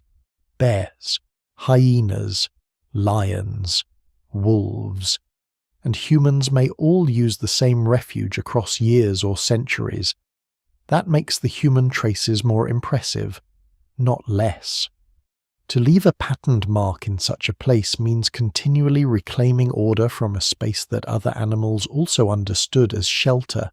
Cut marks on bones, fractures from marrow extraction, transport patterns showing select body parts carried inward, all suggest decisions shaped by the constraints of darkness and enclosure. These are not just leftovers of eating. They are evidence of what kinds of tasks were worth doing inside. Even absence can speak. In some cave spaces, the relative scarcity of debris in certain zones suggests that people kept them clear. A narrow passage may show movement but little occupation. A chamber may contain markings without ordinary waste. Another may be blackened by smoke but otherwise relatively empty, perhaps used mainly for light-producing activity or brief tasks. Archaeology is an art of disciplined inference, and no responsible scholar would pretend certainty where the record is fragmentary. Still, what survives in the record suggests intentional differentiation. People knew the cave well enough to treat its parts differently. That is a profound threshold. It means the underground world was not merely entered, it was understood. One of the strangest and most affecting traces is the way human scale reappears over and over in these places. A footprint shorter than a modern adult hand, a smear of pigment at shoulder height, a crawlway used by bodies that had to turn sideways, a low ceiling stained where smoke passed close above crouched heads. These details rescue the story from abstraction. Darkness is easy to discuss in grand terms, but real adaptation happens at body level. Someone knelt here. Someone carried fuel there. Someone steadied themselves with one hand on this wall while the other held a flickering flame. Someone small enough to leave those prints walked through fear and came back out again. Marks on stone are not only evidence, they are moments of contact. That contact also reveals uncertainty. Not every mark has a clear meaning. Some widely publicized theories about cave signs or human adaptation in darkness reach beyond the evidence. There are disputed interpretations of symbols, exaggerated claims about underground populations, and older myths that transformed cave dwellers into creatures somehow less than or other than human. Those stories tell us more about later imagination than prehistory itself. The real record is subtler.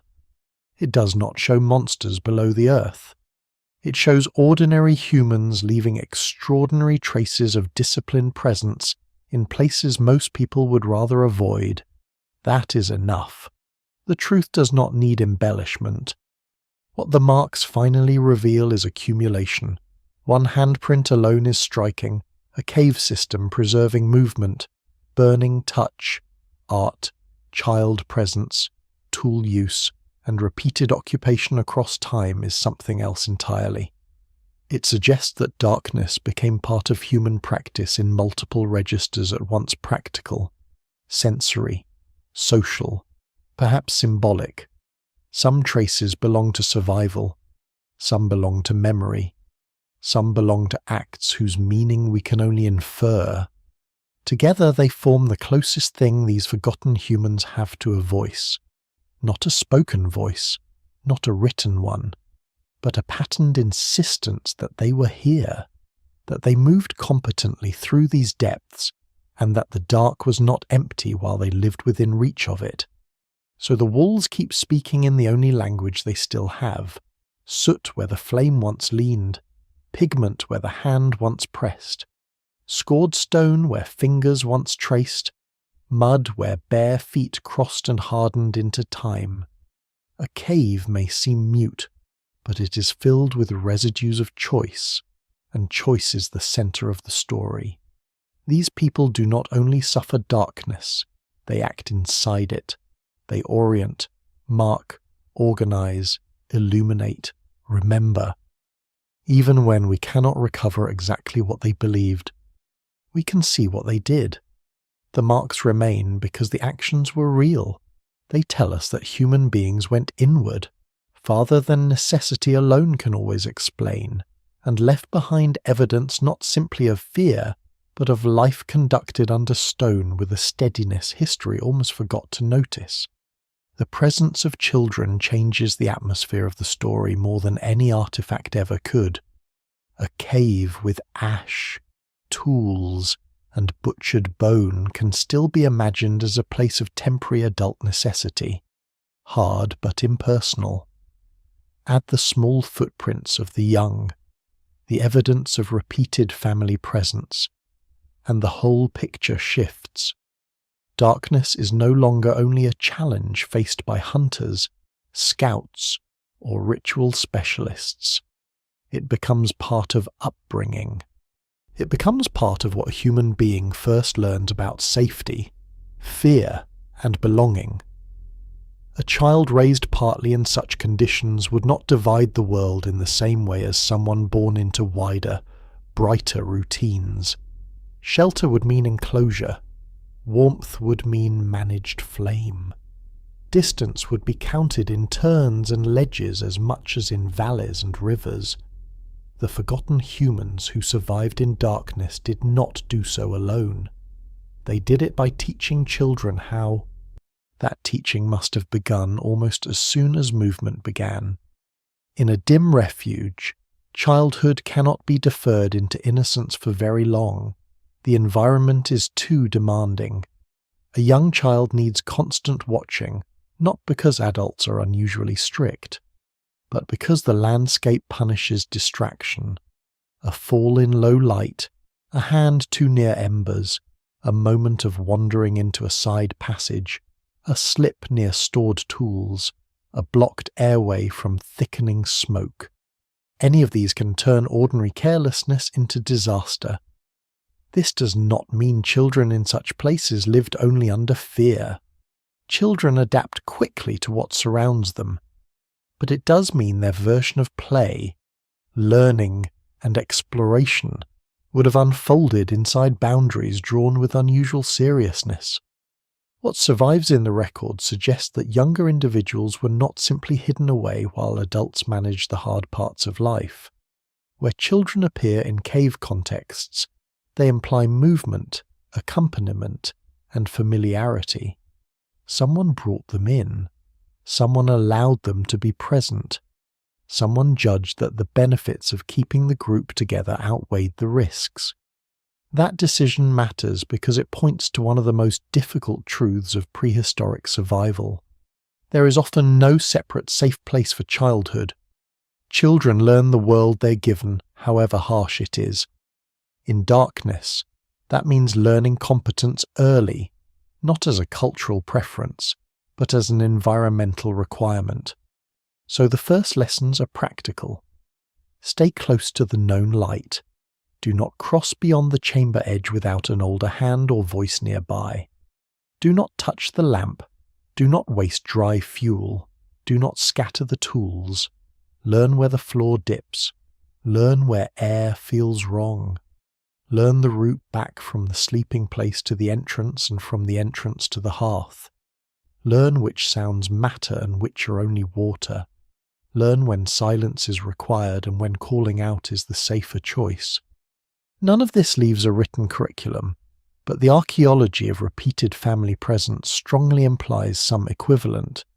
Children do not repeatedly survive difficult interiors by accident.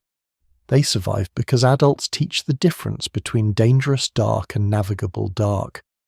That distinction may shape temperament from the beginning. A child raised in low-light refuge would grow up with a relationship to fear, unlike that of people who meet darkness mostly as an interruption of ordinary life. Fear would still be present, perhaps more present than ever, but it would be domesticated into routine. The unknown would remain frightening. The known darkness, by contrast, might feel almost structured, perhaps even reassuring. The place under stone where the group sleeps, eats, and gathers near the fire would not register simply as confinement. It would register as the centre from which the rest of danger is measured. Outside may hold prey and opportunity, but it also holds exposure, weather, and uncertainty. Inside is narrow, smoky, demanding, and alive with risk. Yet it is also the place whose rules can be learned. For a child, learnable danger is easier to live with than open unpredictability. This raises one of the most haunting possibilities in the whole story. Childhood in darkness may have preserved the group more effectively than adult strength alone. Adults can acquire skills, but children absorb worlds. A generation raised partly within caves, deep overhangs, long polar dimness, or other chronically low-light refuge would not need to be convinced to adapt. Adaptation would already feel normal. Their balance would develop around uneven surfaces. Their hearing would be trained by echo and hush. Their sleep might become naturally more flexible. Their memory for routes and object placement would sharpen because life rewards it constantly. The evidence remains incomplete, and scholars rightly hesitate to overdraw conclusions from a limited record. Yet what survives strongly suggests that dark survival becomes sustainable only when it is transmitted young. Transmission also means story. We do not know the words these people used, but we know that human communities carry practical knowledge through repeated phrases, warnings, gestures, and remembered examples. Somewhere near the fire, Older children likely heard why one chamber was avoided after rain, why a passage must never be entered alone, why the group stores fuel in one place and not another, why a certain sound at the entrance means caution. Such teaching may not have looked like formal instruction. It may have been woven into every ordinary act. The child reaching for a lamp wick is corrected. The child lagging too far behind is pulled close. The child who remembers a path is praised because memory keeps bodies alive. In enclosed life, pedagogy is not an institution. It is survival repeated until it sounds like family. Play, too, would change under these conditions, and this is easy to overlook because prehistory is so often narrated through adult tasks alone. Children still play in hard worlds. They imitate, test, compete, invent. But the environment edits what kinds of play are possible. A game in dim shelter might involve route familiarity, quiet movement, touch, shadow, or object placement rather than wide running in open light. Curiosity may be channeled into imitation of adult competence, tending a tiny practice ember, carrying a harmless object through a familiar passage, learning the sound difference between a near voice and a far one. Some markings made by small fingers in cave contexts have led scholars to consider whether children participated more directly in cave activity than older narratives assumed. The question remains debated, but the possibility matters. It suggests childhood presence not only as dependency, but as engagement. And engagement would carry emotional weight. Children notice the mood of adults long before they understand the full reason for it. In a dark refuge, they would learn when silence means danger, when the group is tense because fuel is low, when everyone relaxes slightly because the fire has taken well, when coughs from an elder mean the smoke is wrong again, when returning hunters bring more than food and return with temporary certainty. In this way, children become readers of fragility. They learn that stability is constructed, not given. That lesson may leave deep marks on the kind of adults they become. A person raised where safety depends on careful maintenance may grow into someone who values vigilance, memory, and controlled routine more than spontaneity. Darkness, in that sense, could shape personality through upbringing as much as biology through selection. There is also sorrow in this. Children are more vulnerable to cold, smoke, infection, nutritional stress, and accident. If families repeatedly occupied difficult low-light environments, then some of the cost must have fallen hardest on the young, though the record preserves this only imperfectly. Small bones do not always survive. Illness often leaves faint traces. The archaeology can show presence more easily than suffering. Yet it would be misleading to tell this story as pure resilience and omit the toll. Some children surely thrived by learning the rules early. Others would not have. Every successful lineage in such places likely stands behind a quieter backdrop of loss. That is part of why the memory of these humans faded so easily. Survival narratives often preserve endurance and forget attrition, even though the latter made the former necessary. A lesser-known but revealing implication of family presence is that dark refuge must have included moments of ordinary tenderness too. Not every hour in a cave is crisis. Children sleep. They are comforted. They are fed. They are warmed against adult bodies. They learn familiar voices in near-total dark. They may wake to the same smoky ceiling, the same chamber wall, the same rhythm of breath and ember crackle night after night. For them, home would have had a different texture than later settled households, but it would still be home. This matters because it keeps the story human. Adaptation is not only technical, it is intimate. It depends on whether the next generation can attach emotionally to a place hard enough to endure. That attachment may explain how such lifeways lasted as long as they did in certain times and places. Adults can force themselves into miserable refuge for a season. A community can build continuity there only if children grow into it without constant breakdown of trust. They must believe, at least at some level, that the people guiding them know the way through. They must internalize the difference between manageable hardship and annihilating danger. They must come to recognize the underground world not merely as an emergency location, but as a meaningful part of the human world. Once that happens, the group has crossed another threshold. Darkness is no longer just something survived. It has become something inherited. So the cave, the overhang, the dim winter shelter fills not only with labor and smoke, but with development. Here a child learns to move with one hand on stone. Here another learns to hear the entrance draft and know the weather has shifted. Here someone too young to understand history at all absorbs the oldest lesson of the group. Light is precious. The path matters. Stay near the known world, and remember what the elders remember, because forgetting is dangerous. The forgotten humans who survived in darkness did not remain there by adult ingenuity alone. They remained because children were taught to live within the same narrow margins, and because some of those children, against the odds, grew old enough to teach the next ones in turn. Darkness does not remain practical for long. Once human beings spend enough time inside it, they begin filling it with meaning, not because they are irrational, and not because every cave automatically becomes a temple, but because the mind cannot live for generations inside a powerful environment without making some larger sense of it.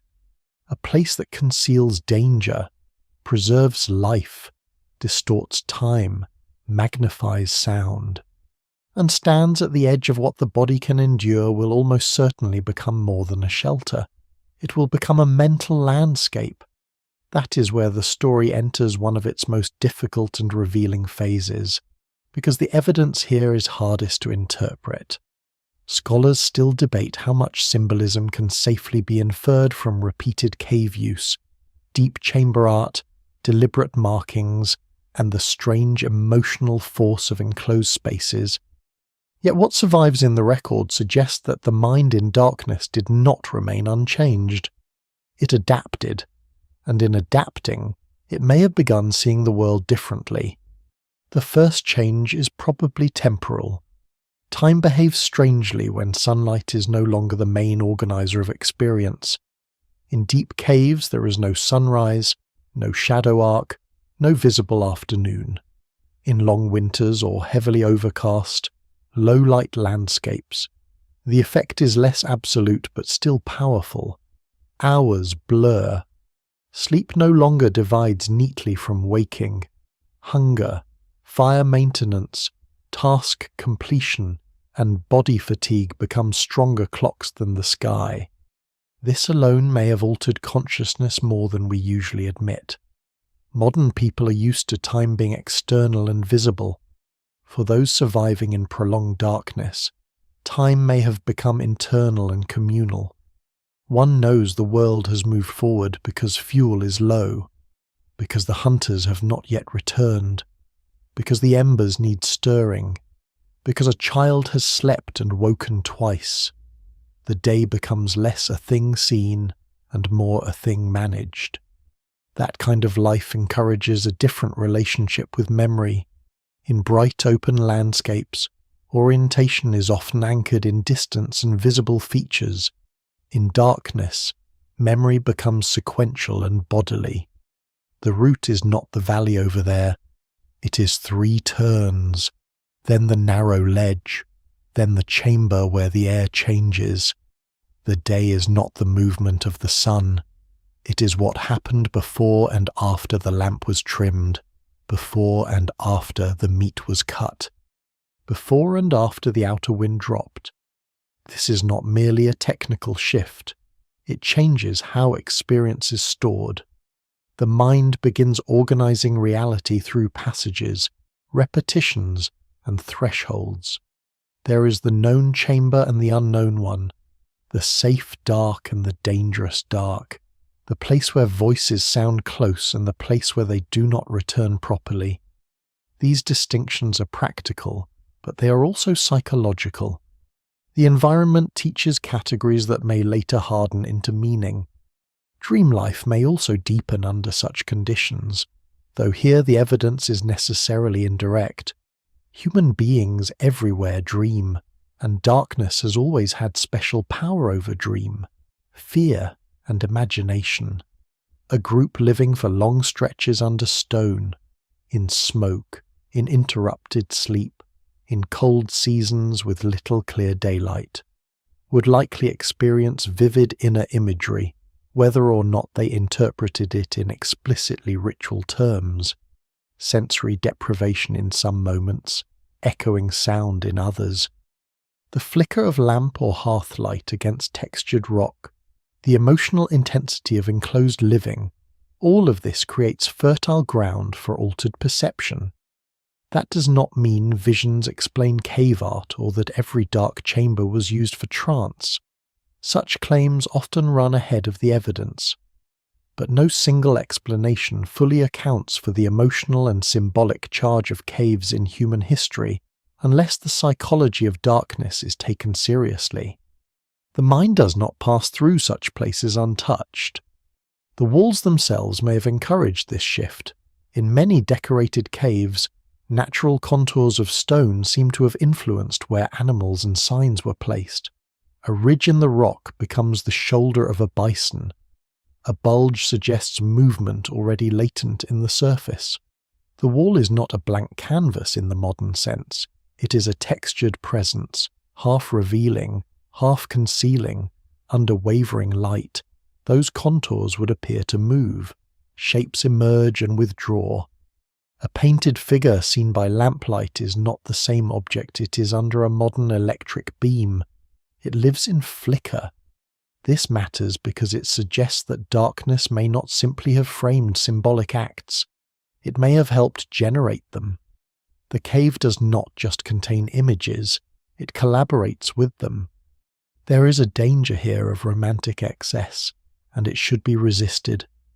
The forgotten humans surviving in darkness were not mystical dreamers detached from the hard arithmetic of food, breath, and fuel. Their symbolic life, whatever form it took, would have grown from practical existence rather than floating above it. Yet practical existence itself can become symbolically dense when it is lived under pressure. Fire is not just useful when one bad night without it can mean death. The entrance is not just architecture when it divides safety from exposure. The deep chamber is not just geology when it holds what cannot be seen from ordinary life. In such conditions, ordinary objects and spaces can gather emotional gravity. What later generations might call sacred may begin simply as indispensable. This may help explain why some deep cave spaces appear to have been set apart from more overtly domestic zones.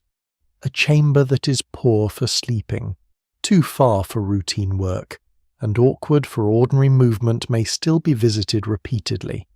Why scholars have proposed many answers: ritual, storytelling, initiation, symbolic performance, social display, mnemonic practice, or simply activities whose practical purpose remains obscure. The truth may vary from site to site. The evidence remains incomplete, and we should be wary of pretending to certainty. But what survives strongly suggests that darkness was not only managed, it was used in ways that exceeded immediate necessity. People went inward with intention. They marked, painted, arranged, or at least returned to places where practical convenience alone is hard to see. One striking possibility is that darkness changed not only what people feared, but what they trusted. In open country, survival depends heavily on horizon awareness. In enclosed refuge, survival depends on controlled interior knowledge. That means authority may begin to rest partly with those who know the hidden world best. The person who remembers the route, reads the air, handles the lamp calmly, and understands the mood of a chamber acquires a kind of importance not always visible in the outer world. This could affect not just social status, but cosmology. The unseen is no longer abstract. It is navigable, but only by competence. The invisible is dangerous, but also where life is sometimes preserved. That combination is powerful. It may help explain why caves in many later traditions become places of origin, revelation, death, spirits, or rebirth. The symbolic force likely begins much earlier than the myths we can actually record. Children raised in these settings would inherit that force almost without noticing. They would learn which spaces adults treat casually and which they enter with altered behavior. They would see where voices lower, where lamps are carried differently, where certain walls are touched or avoided. Even if no formal ritual existed in the way modern language imagines it, atmosphere itself teaches. Repeated emotional tone can turn part of a cave into a charged place across generations. That is one of the most human mechanisms of all. Meaning settles where feeling and repetition overlap. Darkness is especially good at holding both. This psychological strain, however, never disappears beneath meaning. Enclosed life can intensify fear as easily as it transforms it. Sound ambiguity breeds anxiety.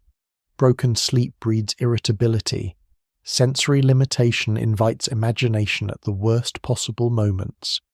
A small unexpected noise in darkness can feel larger than reason. A returning person delayed too long can seem already lost. A weak flame can trigger panic faster than hunger. In such conditions, the mind must learn not only interpretation, but regulation.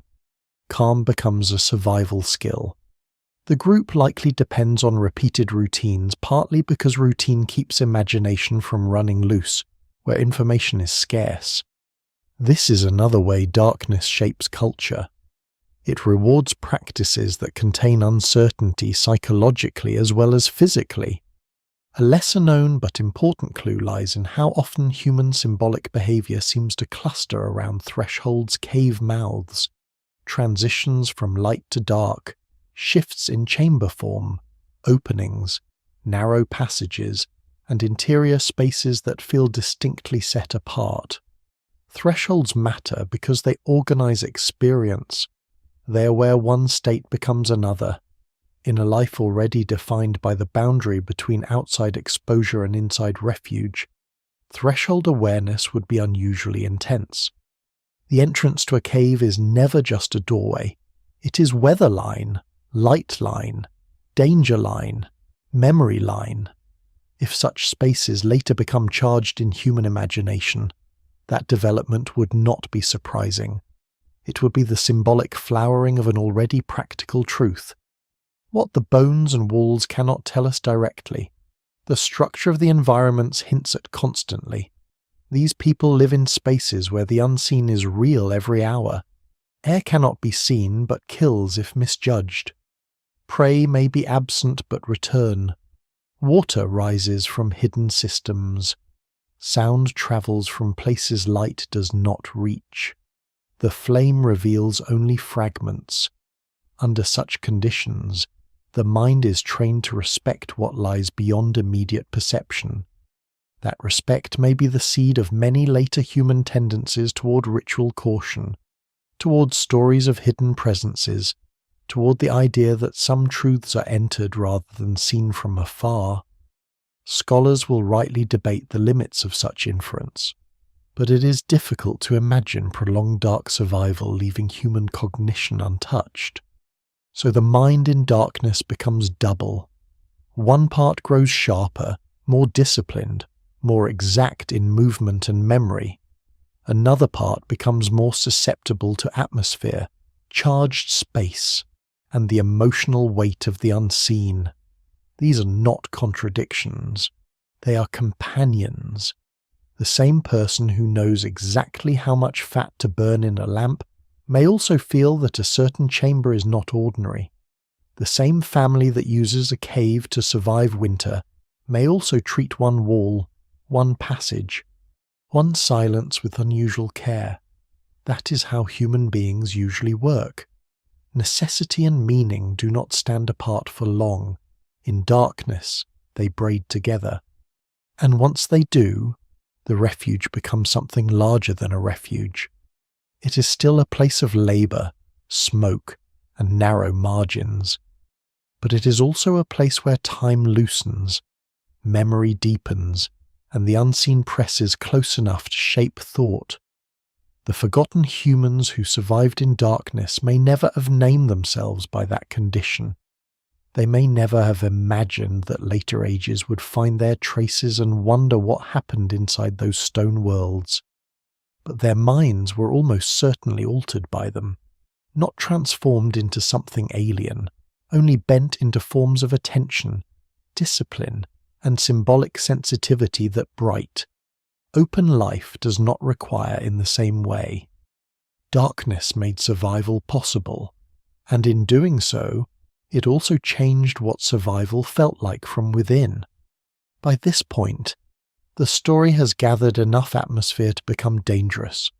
Darkness does that not only to the people living inside it, but also to the people trying to reconstruct them later. The temptation is always to fill the gaps too quickly. A cave with repeated use becomes, in the popular imagination, a hidden kingdom. A child's footprint becomes proof of a lost underground tribe. A painted wall becomes evidence of shamanic certainty. A cluster of bones becomes either a perfect domestic scene or a horror tale. Real archaeology moves more slowly than that. It must. The deeper the mystery feels, the more discipline the evidence demands. That is why this section matters, if we are going to understand the forgotten humans who survived in darkness. We have to stop for a moment and ask what the bones, the cave floors, and the occupation traces actually allow us to say. Bones are among the most powerful and most limited witnesses in prehistory. They preserve age, injury, wear, disease stress, diet signals in some cases, and sometimes the pattern of a difficult life, etched into posture and repeated strain. But they do not preserve the whole experience of darkness. They cannot tell us directly how often a person slept in a cave, how much fear they carried, how skilled they were at moving under weak light, or whether they found the underground world oppressive or familiar. What survives in the record suggests a mixture of physical stress and practical adaptation rather than some dramatic anatomical transformation. This distinction matters. The people at the center of this story are not a separate species of subterranean human hidden from science. They are members of known human populations, sometimes anatomically modern humans, sometimes perhaps other close human relatives in earlier periods, whose lives were shaped by repeated use of dim and enclosed environments. That repeated use can leave indirect signatures. Skeletal remains from harsh prehistoric settings often show evidence of physically demanding lives, joint wear from constant movement, trauma from accidents, nutritional stress, episodic hardship, healed injuries, and in some contexts the traces of lives spent under intense environmental pressure. Yet none of these indicators are unique to darkness. A worn joint might come from steep terrain as much as cave movement. Respiratory irritation from smoke is plausible, but not always cleanly legible in skeletal form. Vitamin deficiency from low light is conceivable in certain prolonged indoor settings, but prehistoric groups moving regularly outdoors would complicate that picture. Scholars still debate how far we can push such interpretations, and rightly so. The evidence remains incomplete. Bones do not hand us a clean category called people of the dark. They force us to build the picture from convergence rather than certainty. That convergence is where archaeology becomes most persuasive. A skeleton alone proves little about dark adaptation. a skeleton found in association with repeated cave occupation, hearth residues, lamp traces, patterned movement, children's footprints, and evidence of organized domestic activity tells a stronger story. It suggests not just that humans died in or near caves, but that caves formed part of ordinary life. Even then, caution matters. Some caves are burial places, some are temporary shelters, some were used by carnivores and humans at different times. Some preserve spectacular art, but little evidence of long-term habitation.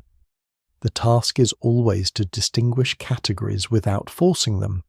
No single explanation fully accounts for every cave context because caves are not one thing. They're ecosystems, traps, shrines, dens, shelters, workspaces, and archives of repeated return. One of the most revealing forms of evidence lies underfoot. Cave floors preserve activity patterns in a way few open-air sites can match. Trampled surfaces, ash lenses, concentrations of stone flakes, clusters of broken bone, lamp soot, torch residues, impressions in ancient mud. All these help reconstruct how space was used. When adults and children repeatedly cross the same zones, when burning appears in logical relation to ventilation and access, when debris clusters suggest specific tasks, the result is not proof of permanent subterranean civilization. It is something more credible and, in some ways, more striking evidence of routine competence in darkness. Human beings knew these places well enough to work in them without constant breakdown. Footprints deserve special attention because they are so immediate and so easy to misunderstand. A child's footprint deep inside a cave is deeply suggestive, but it does not automatically mean a family lived there year-round. It might represent one particular visit. It might reflect movement tied to ritual, refuge, or exploration. Yet when such traces appear alongside broader occupation evidence, their weight increases. They imply that the young were present not as abstract members of a population, but as bodies moving through the same difficult spaces as adults. This matters because it supports the idea of transmitted skill. Darkness was not only confronted by isolated experts, it was navigated by communities. The footprints do not tell us everything, they tell us enough. The same is true of hearths. Fire remains are among the clearest signs of organized human presence, but even here interpretation requires care. A hearth near an entrance is practical. A burned patch deep inside may indicate very different behavior. Repeated hearth use in the same zone suggests familiarity with the cave's air and structure. Fuel residues, soot distribution, and associated artifacts can sometimes indicate whether a fire served warmth, cooking, lighting, or some combination of all three. Archaeologists examining cave habitation pay such close attention to these details because they show that living under stone is never random. Every successful fire in an enclosed place reflects a calculation about heat, smoke, fuel, and space. What survives in the record suggests that many prehistoric people made those calculations with impressive consistency. Animal bones offer another layer of evidence, though again they must be read carefully. A pile of bones in a cave may represent human meals, carnivore feeding, natural accumulation, or a complicated mixture of all three: cut marks, breakage patterns, burning, transport choices, and the species represented help untangle the picture. When humans are selecting particular body parts to bring inward, cracking bones for marrow, burning remains, or leaving patterned refuse, the cave begins to look less like random shelter and more like managed domestic or logistical space. These signals do not prove that people loved the dark, or that they stayed permanently below ground. They prove that they could sustain life there often enough for practice to become visible. There is also an important negative point to make. The record does not support sensational claims that a hidden race of cave-adapted humans persisted entirely apart from surface populations deep into history.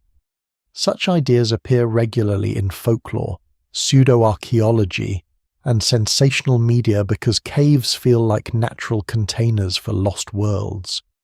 But mainstream archaeology and paleoanthropology do not find evidence for that narrative. What they find instead is a more fragmented, more plausible, and ultimately more powerful reality. Different human groups, in different times and places, repeatedly made strategic use of darkness as part of survival. Some may have done so more intensively than others. Some may have been pushed into it by climate, danger, or isolation. Some may have folded it into symbolic life. None of that requires a fantasy civilization under the earth. This is where the bones suggest something broader than their individual data points. They suggest human flexibility under pressure, a body marked by strain, a child's print in mud, soot above a chamber, a small lamp residue, a cache of worked stone. These fragments belong to no grand narrative on their own. Together, they imply that our species and our close relatives were capable of reorganizing life around environments modern people would treat as marginal at best and intolerable at worst. The forgotten humans of this story are not defined by one anatomical feature or one burial type. They're defined by a pattern of practice. The bones help anchor that pattern in real lives rather than imagination. Still, uncertainty remains everywhere, and it should. Archaeology rarely delivers the clean emotional resolution modern storytelling wants. A cave used over 10,000 years may compress many unrelated episodes into one confined space. Later, erosion, animal disturbance, flood action, and uneven preservation can distort the picture badly. Human remains are often scarce, fragmentary, or absent where other traces are rich, even when skeletons are present. Linking them directly to specific habits of darkness can be methodologically risky. Scholars still debate durations of occupation, seasonality, family presence, symbolic interpretation, and the balance between refuge and residence at many major sites. That debate is not a weakness. It is a sign that the evidence is being respected.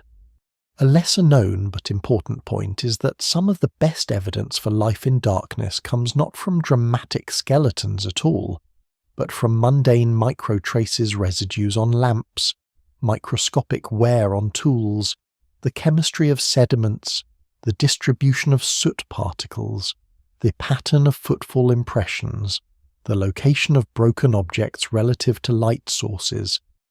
These details rarely make headlines, yet they are often what stabilize the larger interpretation. They turn romance into method.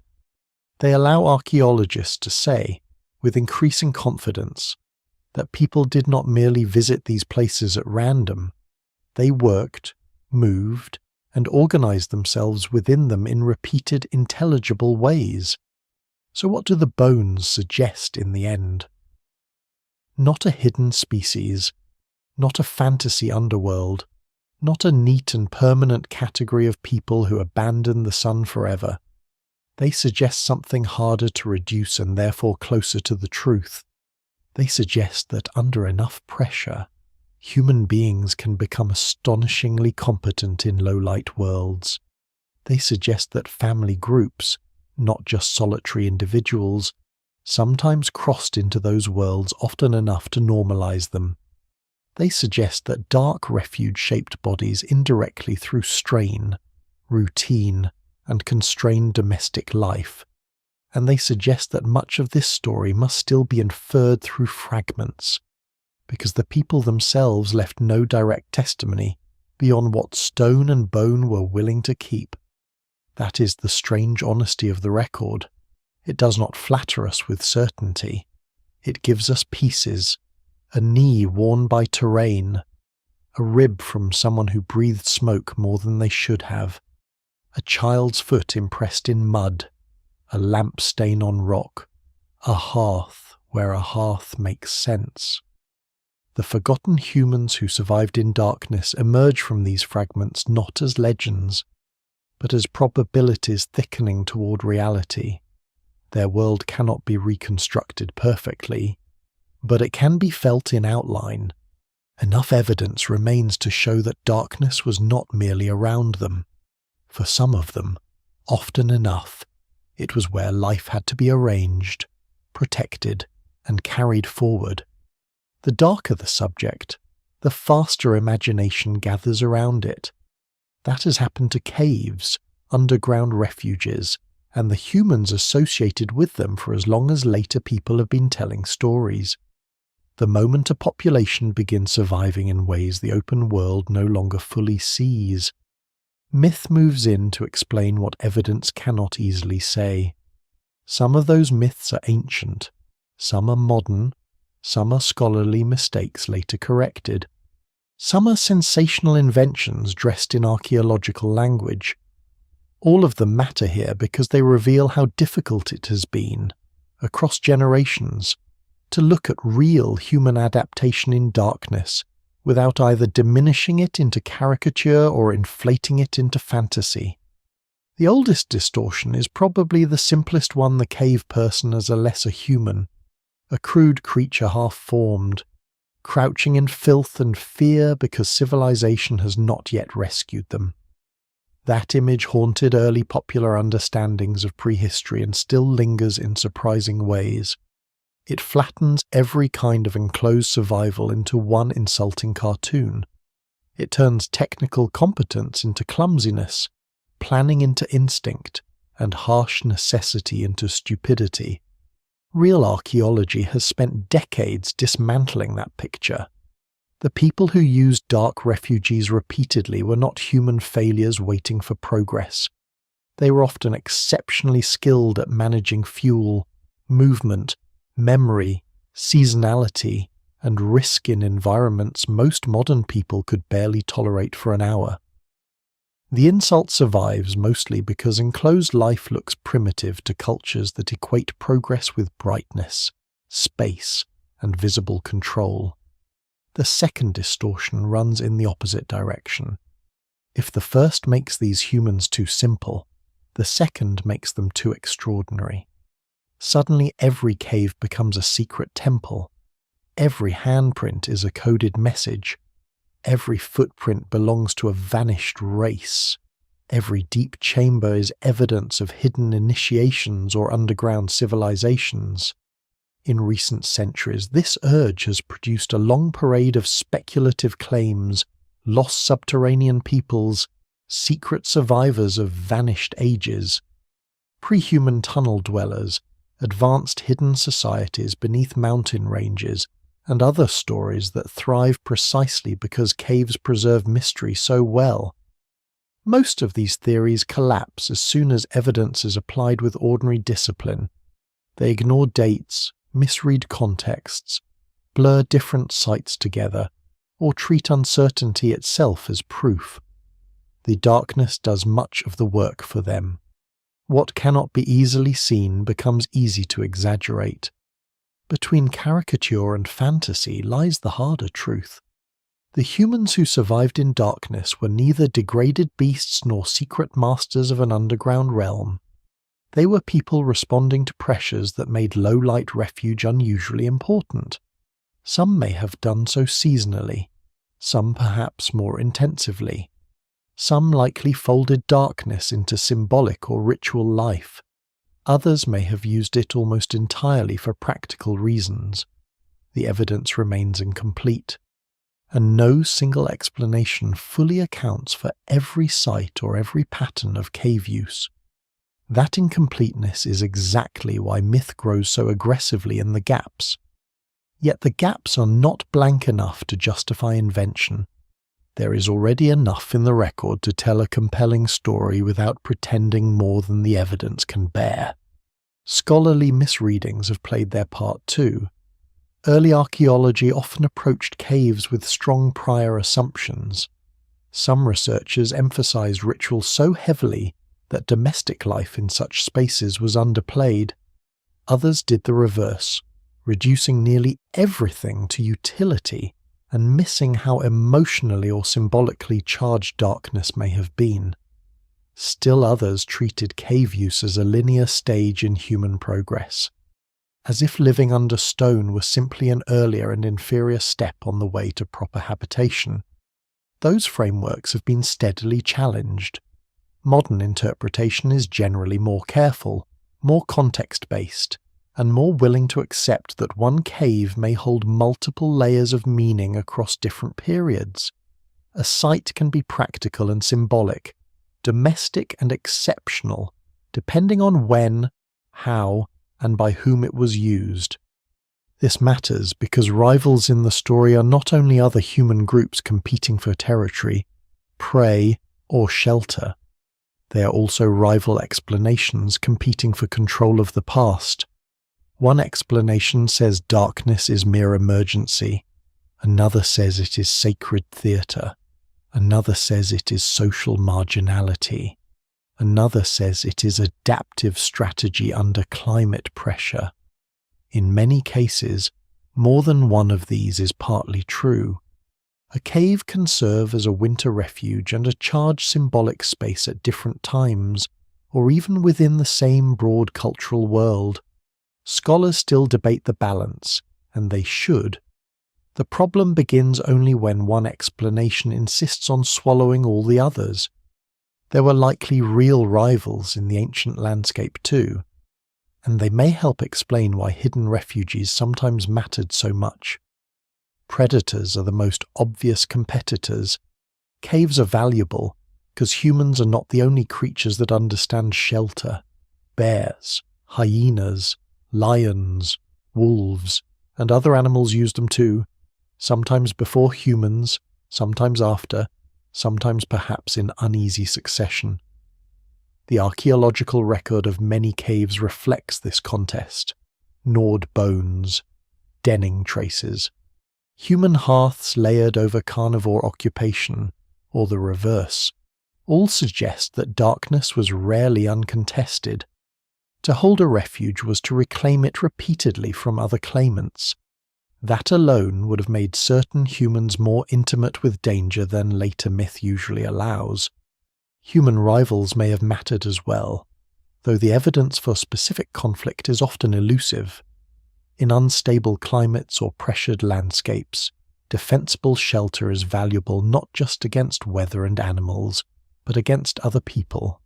A narrow entrance, hidden access point, or familiar interior route can turn a cave into strategic advantage. We should be cautious here.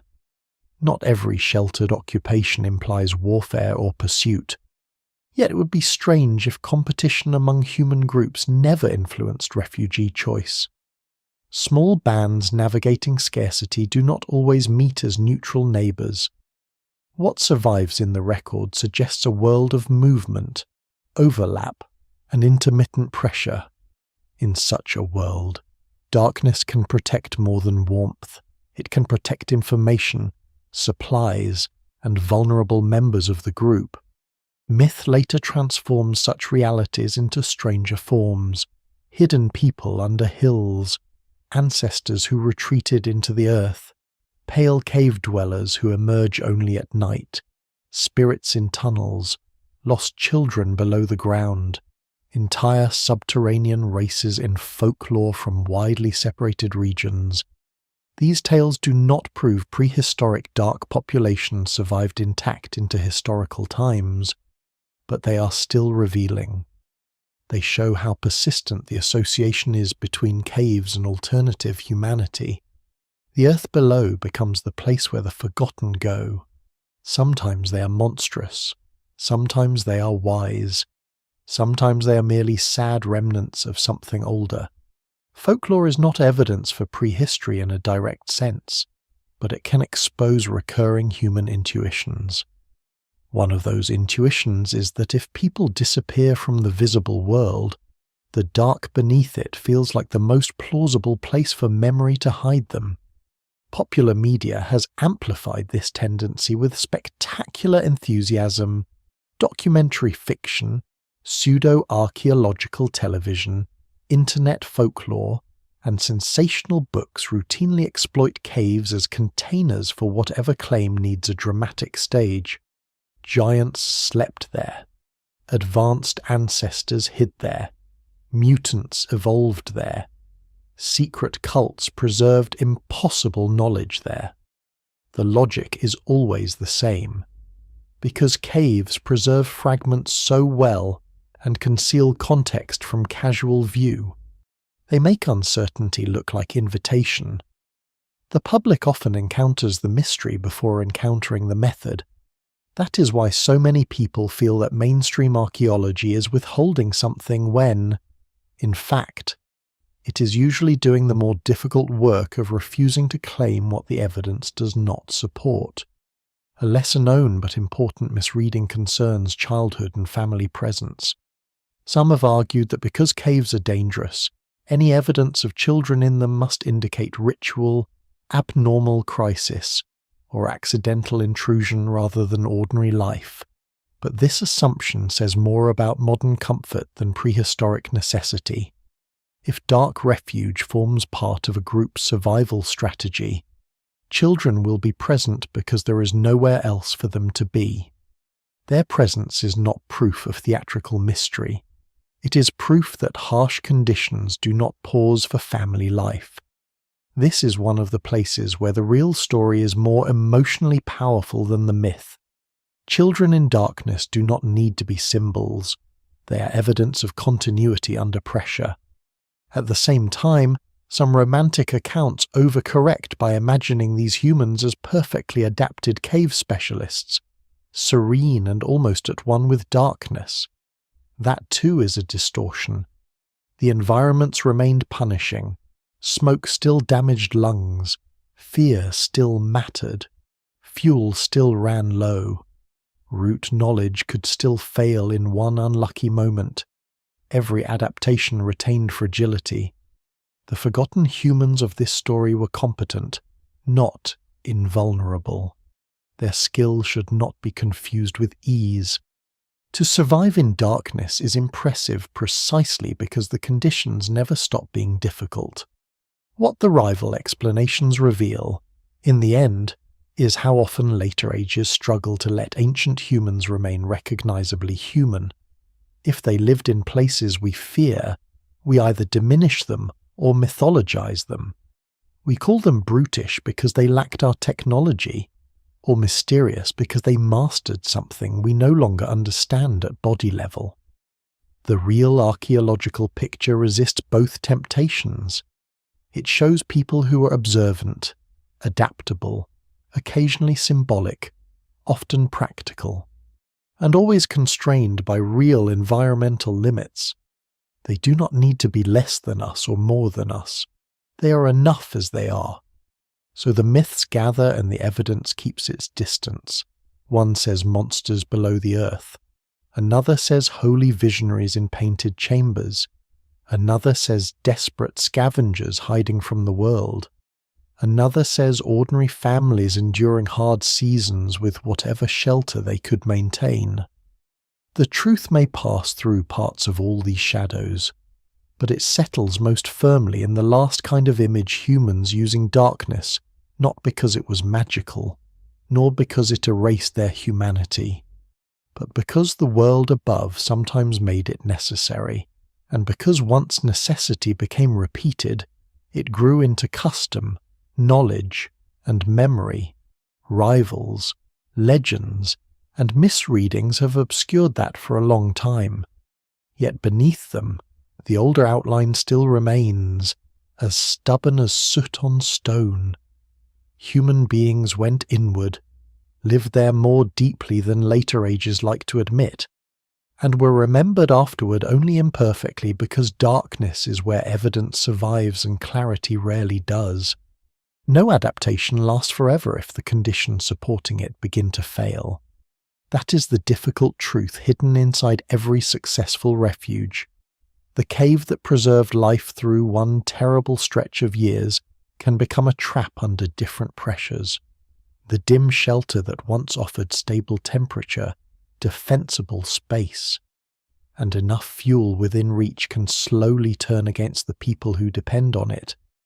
A little less prey, a little more rain, a little less wood nearby, a little more crowding, a little more smoke, a little less breath, a few harsher winters in succession, one injury at the wrong time, one season of sickness, one flood through a known passage. The breaking point rarely arrives like a single dramatic collapse. It accumulates. That is how most human worlds end. Not with spectacle, but with narrowing margins no skill can widen forever. By now, the forgotten humans of this story have built an astonishing competence inside darkness. They know the routes, the fires, the chambers, the thresholds, the safe places for children, the dangerous places for air.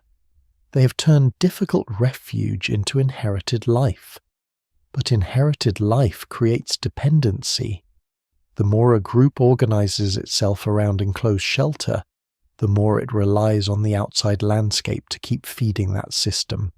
Fuel must still be gathered. Water must still be reached. Game must still move within range.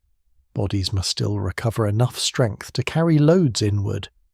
The underground world feels self-contained only from the inside. In reality, it rests on a fragile chain, extending outward into weather, animal movement, and ecological balance. Once that chain begins to fray, the whole dark economy shudders. Climate is an obvious force here, and probably one of the most important. Prehistoric environments did not remain still long enough for any strategy to feel secure forever. Cold phases sharpened, then eased, moisture shifted, forests spread or retreated. Grassland opened, then closed. Herd animals altered their routes. Local water conditions changed. A refuge that made perfect sense under one set of conditions might become far less useful under another. A cave near rich hunting ground could become a burden if prey no longer passed nearby. A sheltered overhang in a cold, dry period might become damp and unhealthy in wetter conditions. A fuel zone stripped slowly over generations might simply stop being worth the labour. Scholars still debate the specific role of climate in different regional patterns of cave use, but no single explanation fully accounts for the end of such lifeways unless environmental instability is placed near the centre.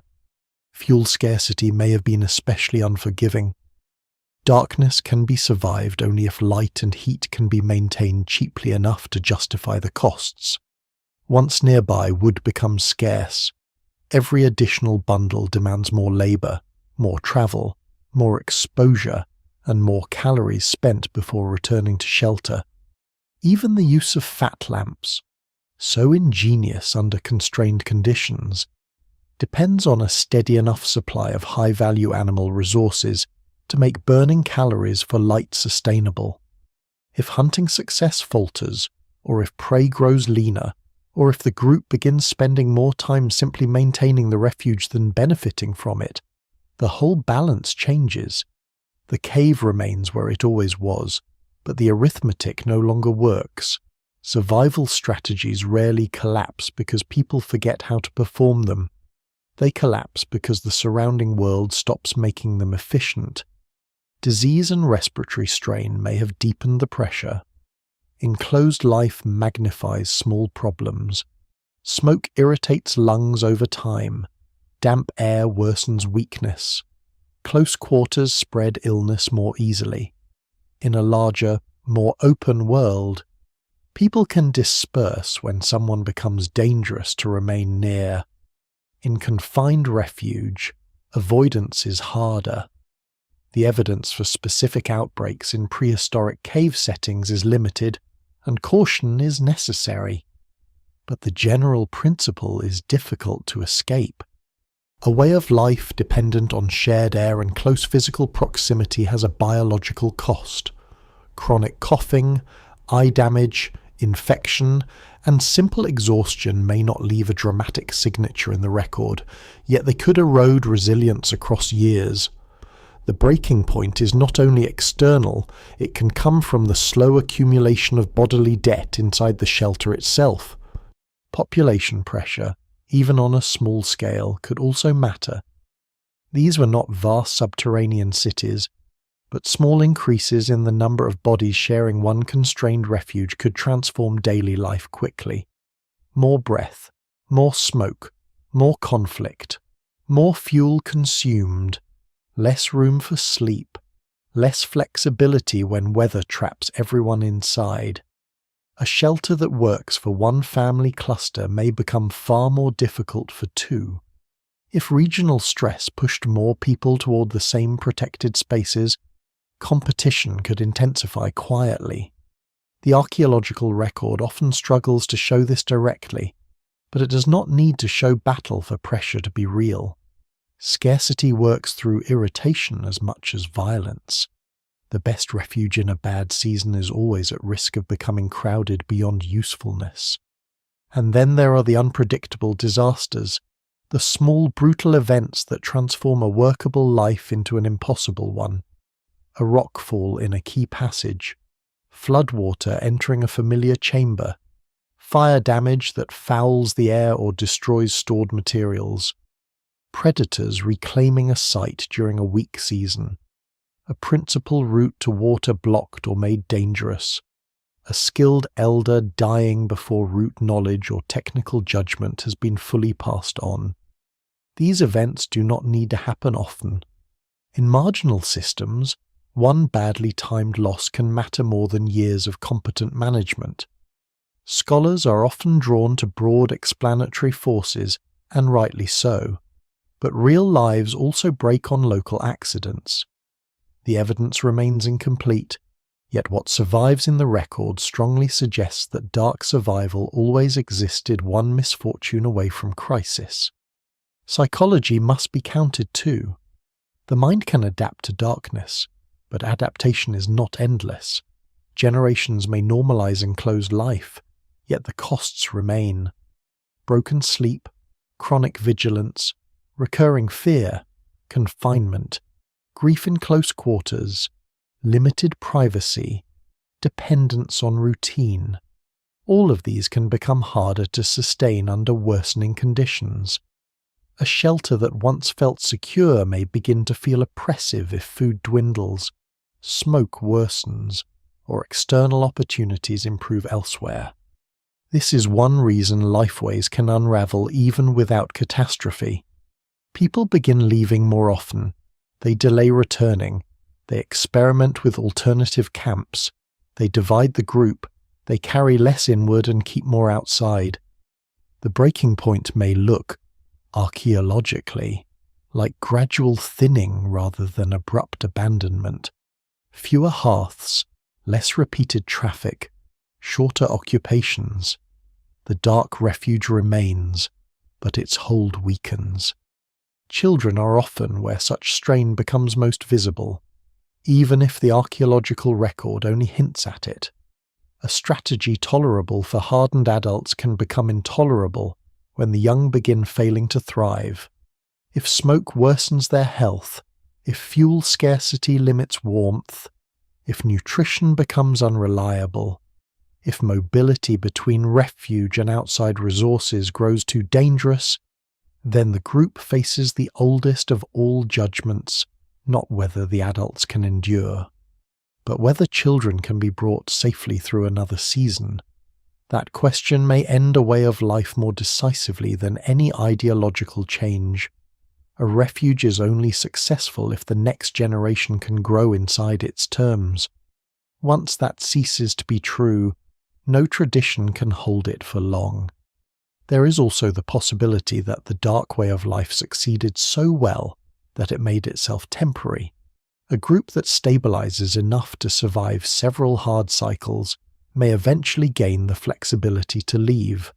Improved weather, better access to resources elsewhere, the discovery of more efficient surface camps, shifting alliances with neighboring groups.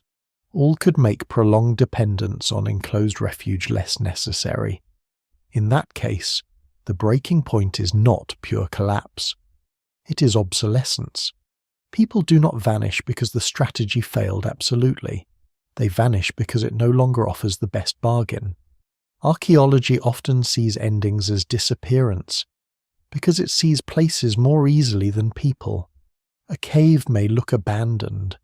In reality, the humans once shaped by it may simply have moved on to brighter ground, carrying its lessons invisibly with them. What makes the breaking point so haunting is that it leaves uneven traces.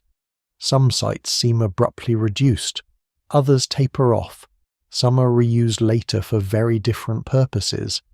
Some preserve a final intensity of activity before silence.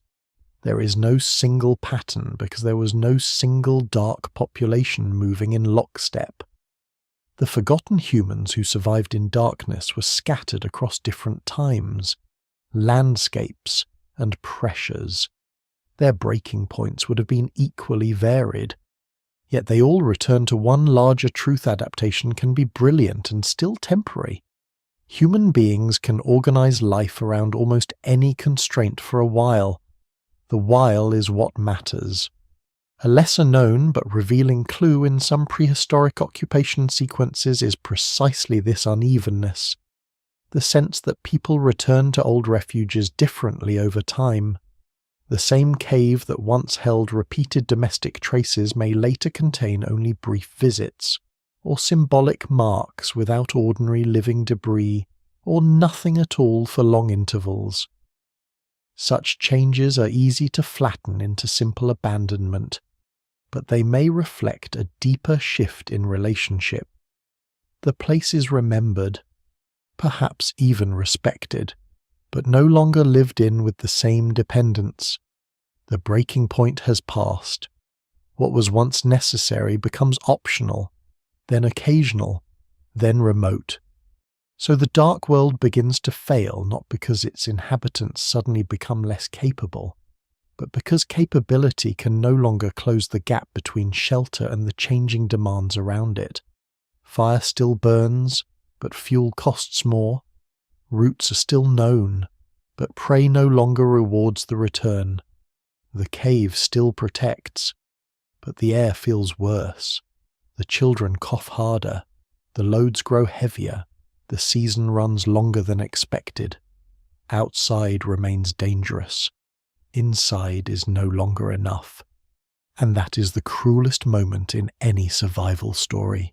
The moment when a strategy that once saved lives becomes one more pressure among many. The forgotten humans reach that edge in countless unrecorded ways. Perhaps one winter too many. Perhaps one migration of prey that never returned. Perhaps a line of children who stopped growing strong enough in the smoky dark. Perhaps a new stretch of open land suddenly easier to trust than before. Perhaps simply the realization, repeated quietly across seasons, that the refuge no longer buys what it once did. However it happened, the breaking point came.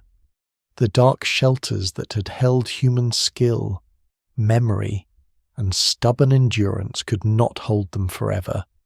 And once that truth settled in, the path inward ceased to be the future. It became a memory of how hard the species had once been forced to bend in order to survive.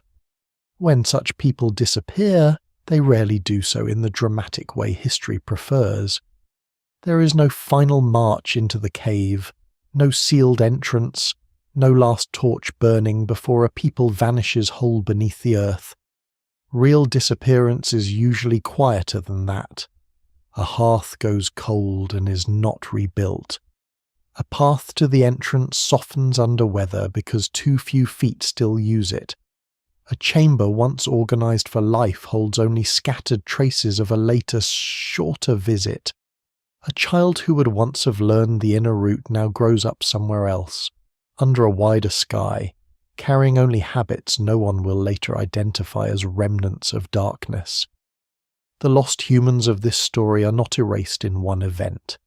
They are absorbed, thinned, redirected, and finally dispersed so completely that only the caves remember how central darkness once was to their survival. This is one of the hardest truths for archaeology to capture. Sites preserve place better than people. When occupation fades, the record tends to make it look like a void. In reality, populations may not have vanished at all. They may have merged with neighbouring groups, shifted to different seasonal strategies, abandoned enclosed refuge as climates changed, or spread their knowledge into new contexts where it no longer leaves the same obvious traces. The evidence remains incomplete, but what survives strongly suggests that many endings in prehistory are not extinctions in the simple sense. They are transformations of way of life.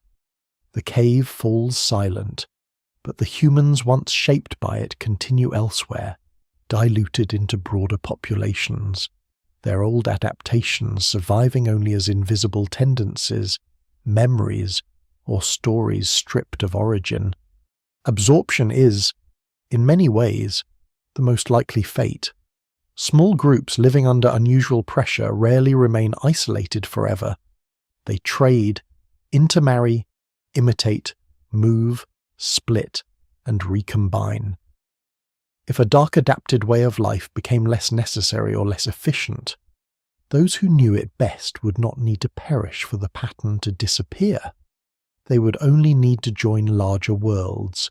A family that once spent every hard season in cave refuge might, over a few generations, become one branch within a more mobile or more open-living population.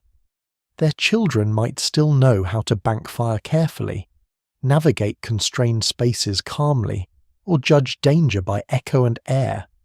But those skills would no longer define the whole group. They would become part of a wider human toolkit.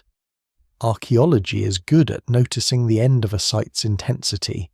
It is much less good at noticing the quiet migration of competence into populations no longer visibly shaped by darkness. In other cases, erasure may have been more literal. Small populations under environmental pressure are vulnerable to everything: disease, bad seasons, accidents, fertility decline, competition, and sheer bad luck. A refuge-dependent group already operating near the edge can disappear through attrition without leaving a dramatic signal. A few difficult winters, a loss of key adults, a collapse in prey reliability, or an epidemic moving through close quarters could reduce numbers below recovery. The cave would then preserve what looks like abandonment, when the real story was demographic exhaustion. Scholars still debate how often such localized collapse occurred, and the record is too patchy to generalize with confidence.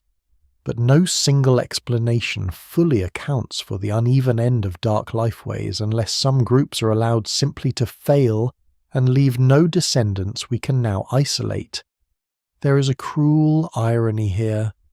The very competence that made these people remarkable may have helped make them archaeologically hard to see at the end. Skilled groups do not always leave catastrophic ruins. They adjust, they salvage, they depart with usable tools and knowledge rather than dying theatrically in place. A cave that once held life intensely may therefore contain no grand terminal layer, only thinning evidence, fewer hearths, shorter stays, less debris, more distance between occupations. This kind of fading is emotionally unsatisfying, but it is historically common. Human beings often end one way of life by gradually refusing to reinvest in it. What survives in the record suggests that some dark refuges may have remained in memory long after they ceased to function as primary homes. A cave once central to winter survival might later be revisited as a stopover, a shelter in exceptional storms, a symbolic place, or a remembered landmark tied to ancestors and old hard times. This is another form of absorption. The place moves from daily necessity into cultural memory. It is no longer where life is mainly lived, but it still means something, over generations, Practical knowledge can become story. The chamber where air once pooled dangerously becomes a place spoken of with caution. The deep passage once mapped by touch becomes a location associated with origins, spirits, or elders. By the time later peoples encounter the site, its meaning may have shifted so far from its original use that the old survival logic is almost unrecoverable. Merging with other groups would also blur identity in more intimate ways. A population shaped by long experience in darkness might carry forward certain routines or preferences without preserving any separate name for them. Strong caution with fuel, deep respect for shelter maintenance, comfort in enclosed terrain, a tendency to treat cave mouths and thresholds as significant, more flexible sleep routines during long dark seasons. These are not the sort of traits that announce themselves in the archaeological record as a surviving people. They dissolve into ordinary behavior, yet that may be exactly how the legacy persisted. The forgotten humans disappear because they are not wholly lost. They become ancestors without labels. This is perhaps the most human ending of all. History likes categories, but life often destroys them. A group under enough stress becomes distinctive. If conditions change, distinction can fade almost as quickly.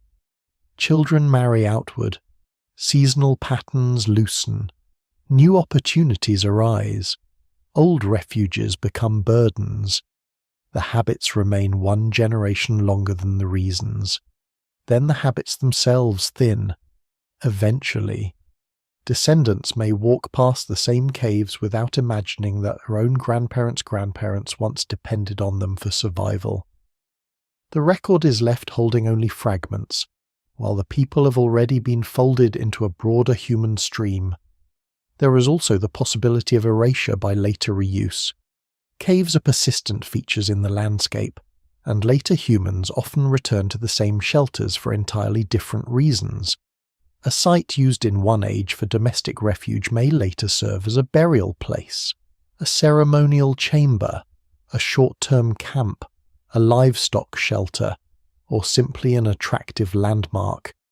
Each reuse layers over the old one. Sometimes it preserves, sometimes it confuses, sometimes it destroys. This makes disappearance even harder to see. What looks like continuity may mask a complete change in purpose. What looks like final silence may only be a gap in preservation. Archaeologists work carefully to separate these layers, but the problem never disappears. The underground world is an archive written over by many hands. A lesser known but important point is that disappearance can also result from success at adaptation to brighter worlds. Once groups accustomed to darkness develop strategies, discipline, and internal cooperation strong enough to survive harsh conditions, they may prove unusually capable of exploiting new opportunities when conditions improve. In that sense, dark survival is not a dead end. It can be a training ground. The people who learn to endure narrow margins under stone may have carried that resilience outward into more open landscapes. Their descendants would then seem, archaeologically, like ordinary participants in wider human expansion. The specific dark chapter would vanish, not because it was irrelevant, but because it had already done its work. Still, for some groups, there may have been no absorption, only silence. A child's line ends. A family's root is not retaught. Embers go cold in a chamber where they had burned for generations. The cave floor settles. Soot remains above empty air. This kind of loss is harder to prove but impossible to exclude. Prehistory is full of populations that left traces strong enough to show they existed and thin enough to prevent us from knowing exactly how they ended. The forgotten humans who survived in darkness likely include both those who were absorbed and those who were erased. The title belongs equally to both.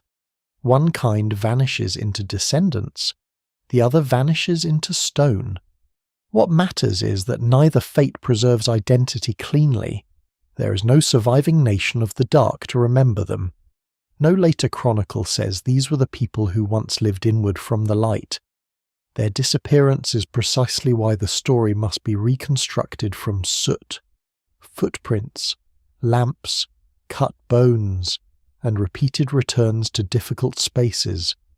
They are forgotten not because they were unimportant, but because their way of life existed in conditions that leave scattered evidence, and because their eventual endings dissolve them rather than announcing them. So the path inward becomes a trace rather than a destination. The caves remain, the overhangs remain, the cold chambers, the old soot lines, the narrow passages where children once moved under guidance, all remain longer than the communities that made them legible. Some groups merge and survive under new habits. Some shrink and fail. Some carry dark knowledge outward until it is no longer recognized as special knowledge at all. In every case, the old identity loosens. The people who once lived by embers, fat, and remembered roots are not remembered as a people. They are remembered only through environments that kept their marks after everything else had moved on. That is why their disappearance feels so close and so unreachable at the same time. The evidence is intimate, a handprint, a footprint, a burned lamp, but intimacy is not the same as continuity. We can see where they were. We can often infer how they managed. We can feel the pressure that shaped them. Yet when it comes to the end, the trail scatters. They are absorbed or erased, and sometimes both at once. Darkness kept them alive for a time. History, brighter and more selective, mostly let them go. Yet disappearance does not mean absence. Human beings are poor at remembering the exact conditions that shaped them, but they are very good at carrying old pressures forward in disguised form. The forgotten humans who survived in darkness may no longer exist as any named group, yet their world has not vanished completely. It lingers in habits, fears, symbols, and bodily responses that still feel oddly immediate even in modern life. The cave is no longer home for most people. The long winter refuge is no longer our ordinary shelter. We have electric light, permanent architecture, climate control, and maps that do not vanish when a flame goes out. And still, darkness continues to act on the human nervous system as if it remembers something older than reason. That may be the most enduring echo of all. One of the clearest traces is fear itself. Fear of darkness is often treated as childish, irrational, or culturally exaggerated, but it rests on very old foundations. For most of human history, darkness genuinely reduced information, increased vulnerability, and narrowed the range of safe action. A brain that becomes alert when light disappears is not malfunctioning. It is performing a long-tested survival response. The same is true, in a related way, of claustrophobia and the unease many people feel in enclosed spaces. Not everyone experiences these reactions strongly, and individual variation matters, but the general pattern is revealing. We still carry nervous systems built for worlds in which unseen depth, restricted movement, stale air, and uncertain footing could become fatal quickly. In that sense, the old dark refugees have not left us. They survive inside our thresholds of alarm. What survives in the record suggests that ancient humans did not simply fear darkness in a simple, uniform way. They differentiated it.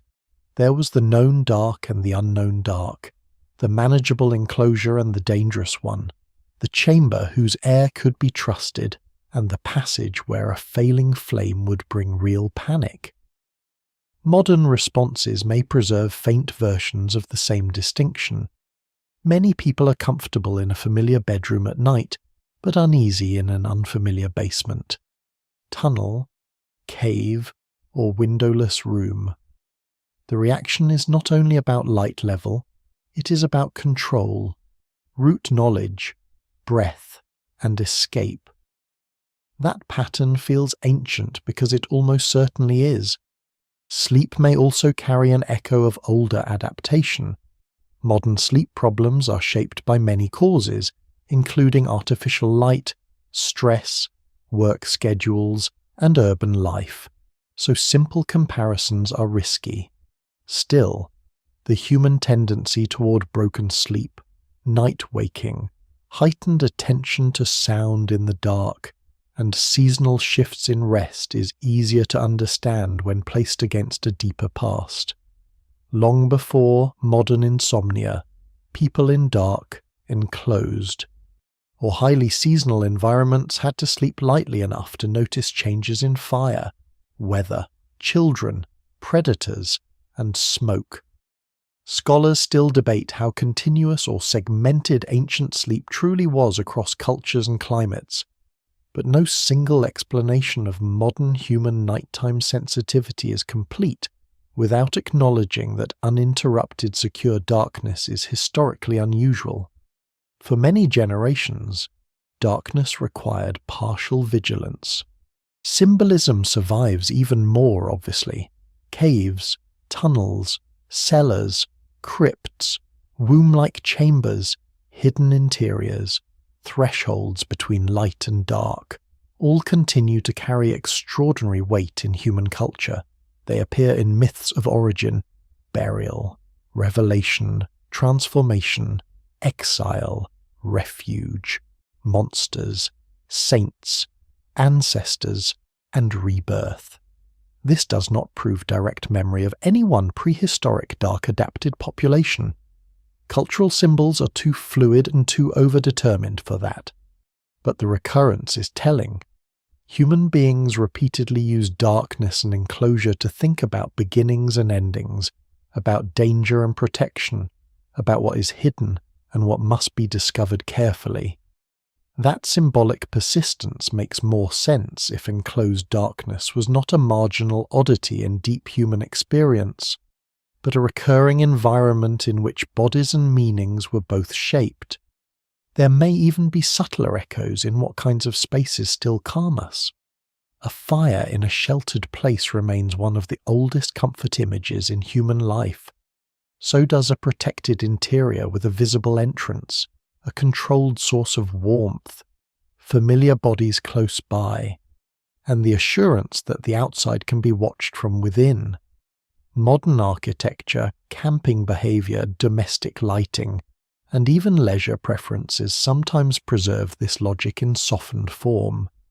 People gather around hearths or their modern descendants.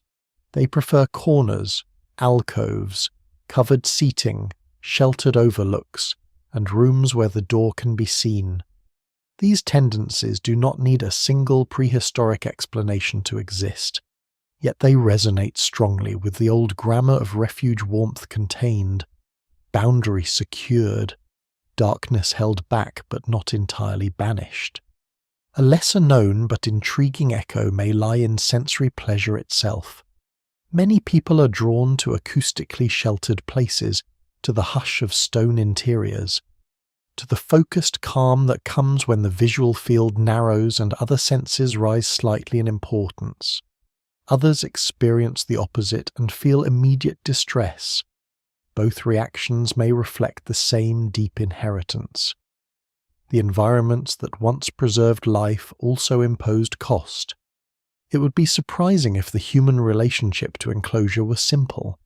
We seem to carry both attraction and aversion, sometimes at the same time. A cave can feel protective and oppressive within the same minute. A dark room can feel restful and threatening depending on context. That ambivalence is one of the strongest signs that the legacy is old. The forgotten humans also leave a methodological legacy in the sciences that study them. Archaeology, paleoanthropology, and cave research have had to become more sensitive, more interdisciplinary, and more humble because of precisely these kinds of populations and sites. Researchers now pay closer attention to microtraces, to children's presence, to lamp residues, to spatial organization under low-light conditions, to airflow, fuel economy, and the cognitive demands of enclosed movement. In other words, the ancient experience of darkness has forced modern science to widen its idea of what counts as adaptation.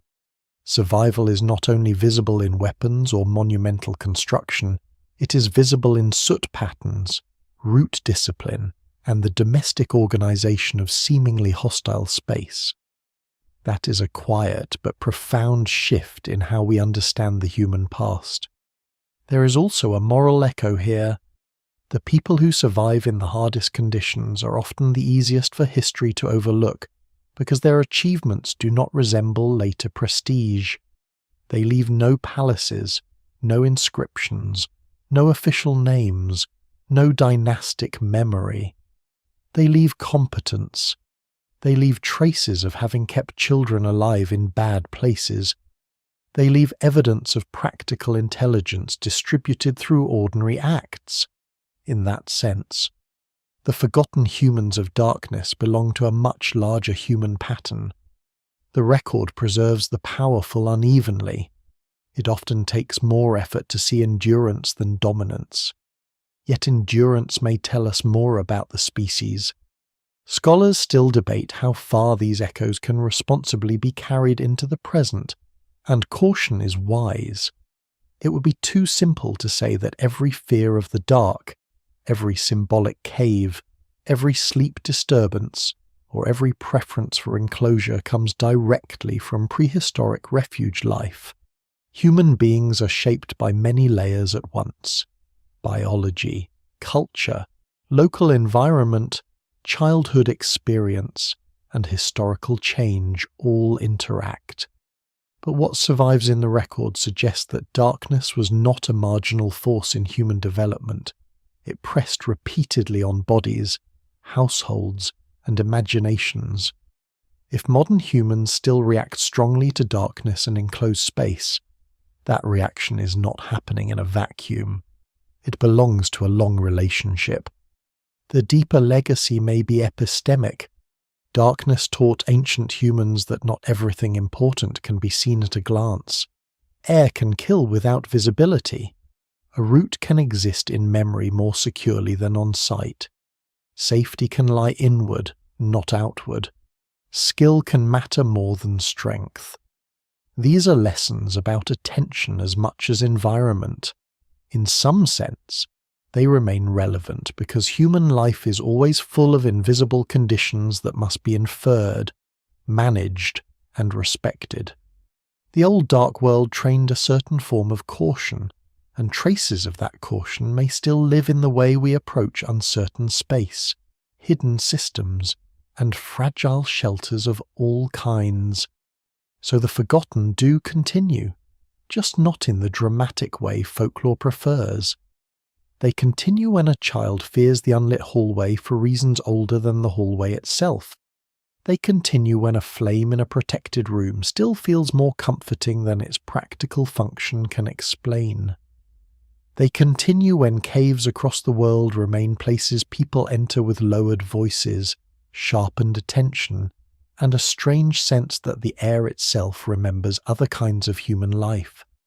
They continue in our symbols, our reflexes, our architecture, our caution around thresholds, and perhaps in the lingering intuition that light is never merely convenience.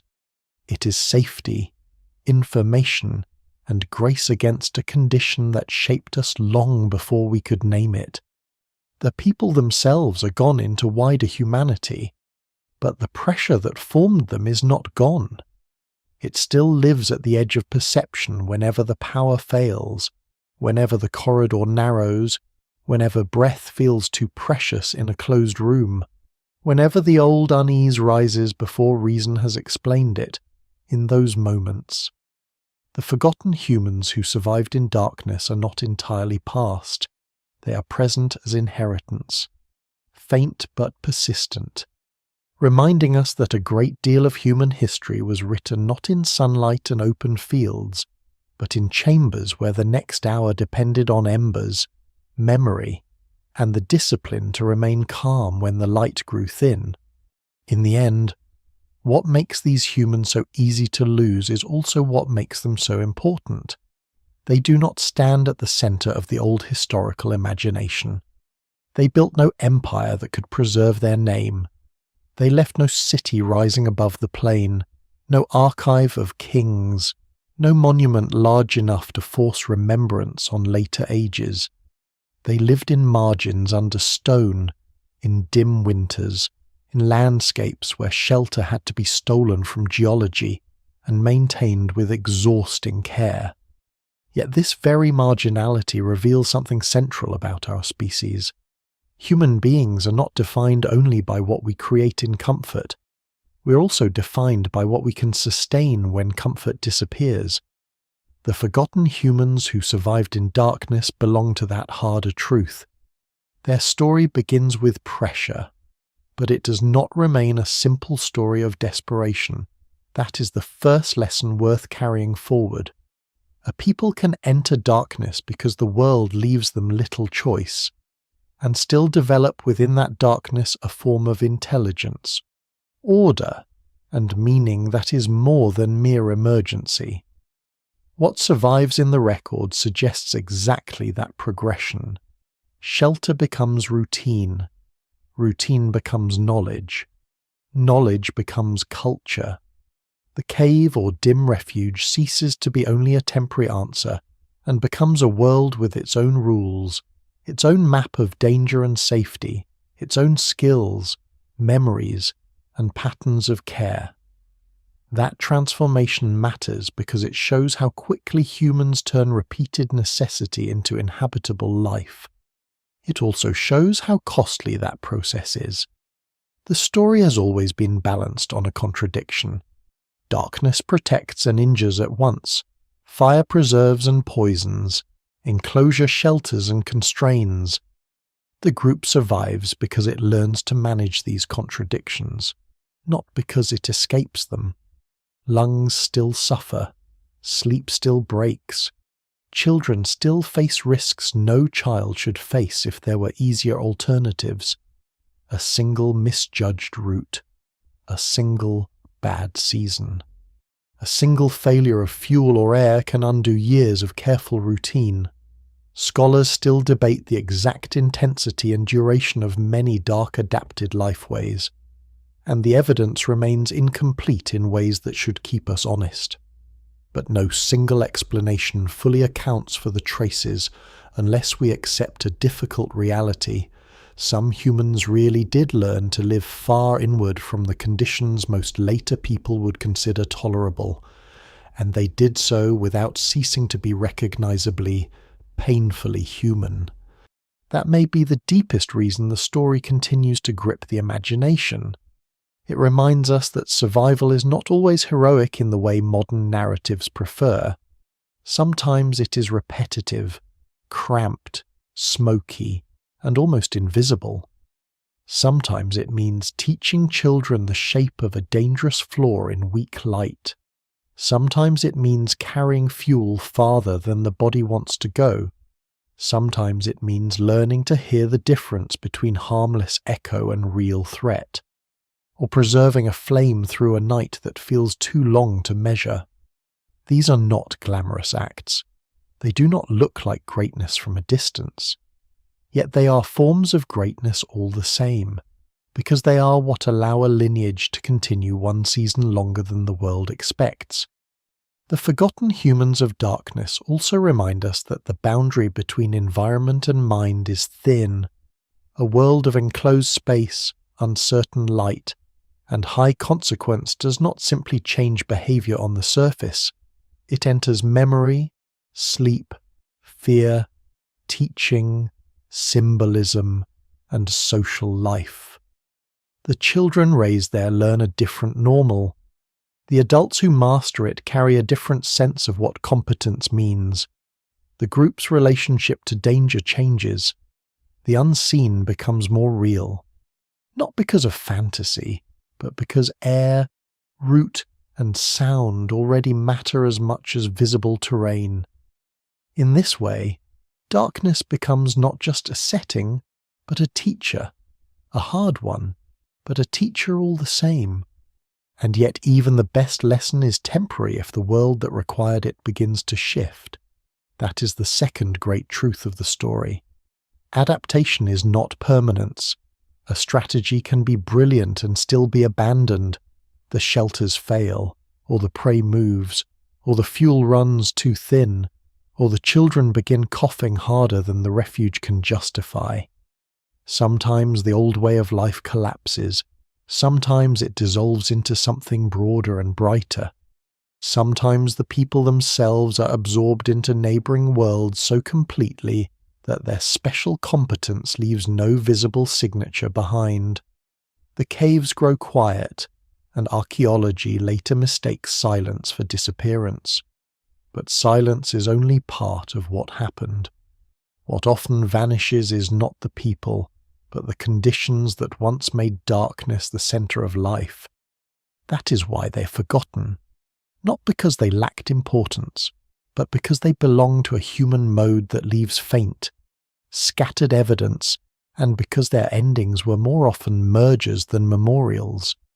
They survive in soot, in footprints, in lamp residues, in cut bone, in chamber organization, in the presence of children where modern assumptions do not expect them. They survive in the way later humans continue to fear enclosed darkness and to treat caves as places of threshold and memory.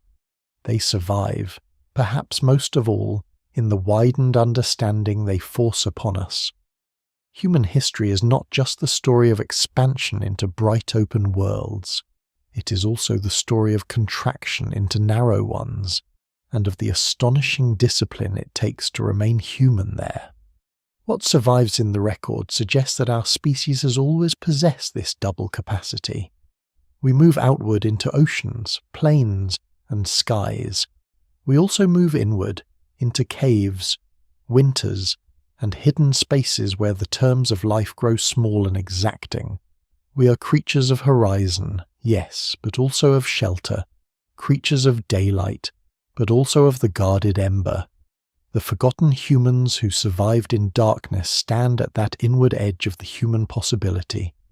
They reveal what happens when refuge becomes a whole way of reading the world. So the final image is not of primitive people trapped in a cave, nor of some lost subterranean civilization lingering beneath the earth. It is simpler and stranger than either. A small group gathers where the light does not reach far. The fire is carefully banked. The air is being judged constantly, almost unconsciously. A child already knows which path not to take. An elder can hear from the entrance that the weather has changed. The tools are where they need to be. The fat for the lamp has been measured.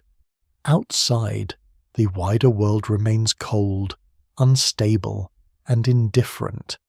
Inside, for one more night, human beings have made a narrow circle of order against it. No history book remembers their names. The stone does not tell us what they called themselves, but the circle held, and because it held, the species continued. That is why they matter. That is why the darkness they survived still feels so close, even now. The caves are still there. That may be the quietest and most unsettling part of all. Long after the fires went out, long after the footsteps hardened into stone and the soot settled into ceilings no one would see again for thousands of years, the spaces remained. Water kept dripping, air kept moving through unseen cracks. Winter kept passing over the entrances, the chambers that once held breath, fear, hunger, sleep, and the weak light of carefully guarded lamps returned to their older patience. Geology waited, human memory did not, and maybe that is why these people feel so strangely near.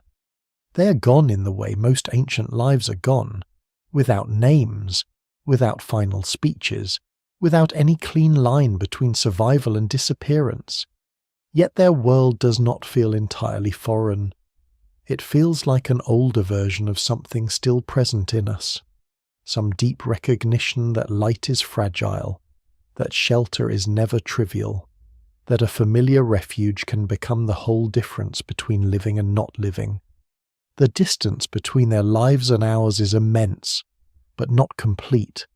Turn off every modern light, step into a narrow, unfamiliar space, feel the air change, and some small buried instinct still wakes immediately.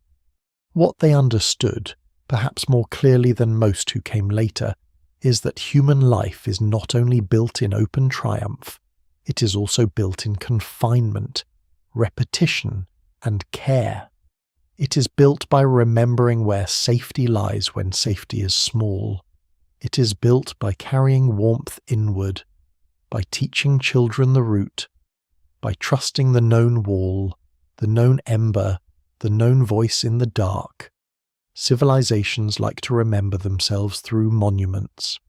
But the species was also carried forward by people whose greatest achievement was making one more night survivable in places no monument would ever rise. So the darkness closes again, not as an ending exactly, but as a return to scale, a chamber under stone, a low flame, the faint sound of breathing close together, beyond the entrance, cold land, long night, and a world vast enough not to notice whether a tiny group survives until morning. And yet they do survive. Sometimes. Not always. Not forever. But long enough to leave a trace. Long enough to hand on a skill. Long enough to become part of everyone who came after. Even if their names were lost before names were ever written down. In the end, perhaps that is all history really is at its deepest level. Not just memory, but survival carried across forgetting. A line of human beings moving through danger, leaving almost nothing behind except the fact that they endured. And in the old dark places of the earth, that fact still lingers, quiet as soot, waiting in the stone.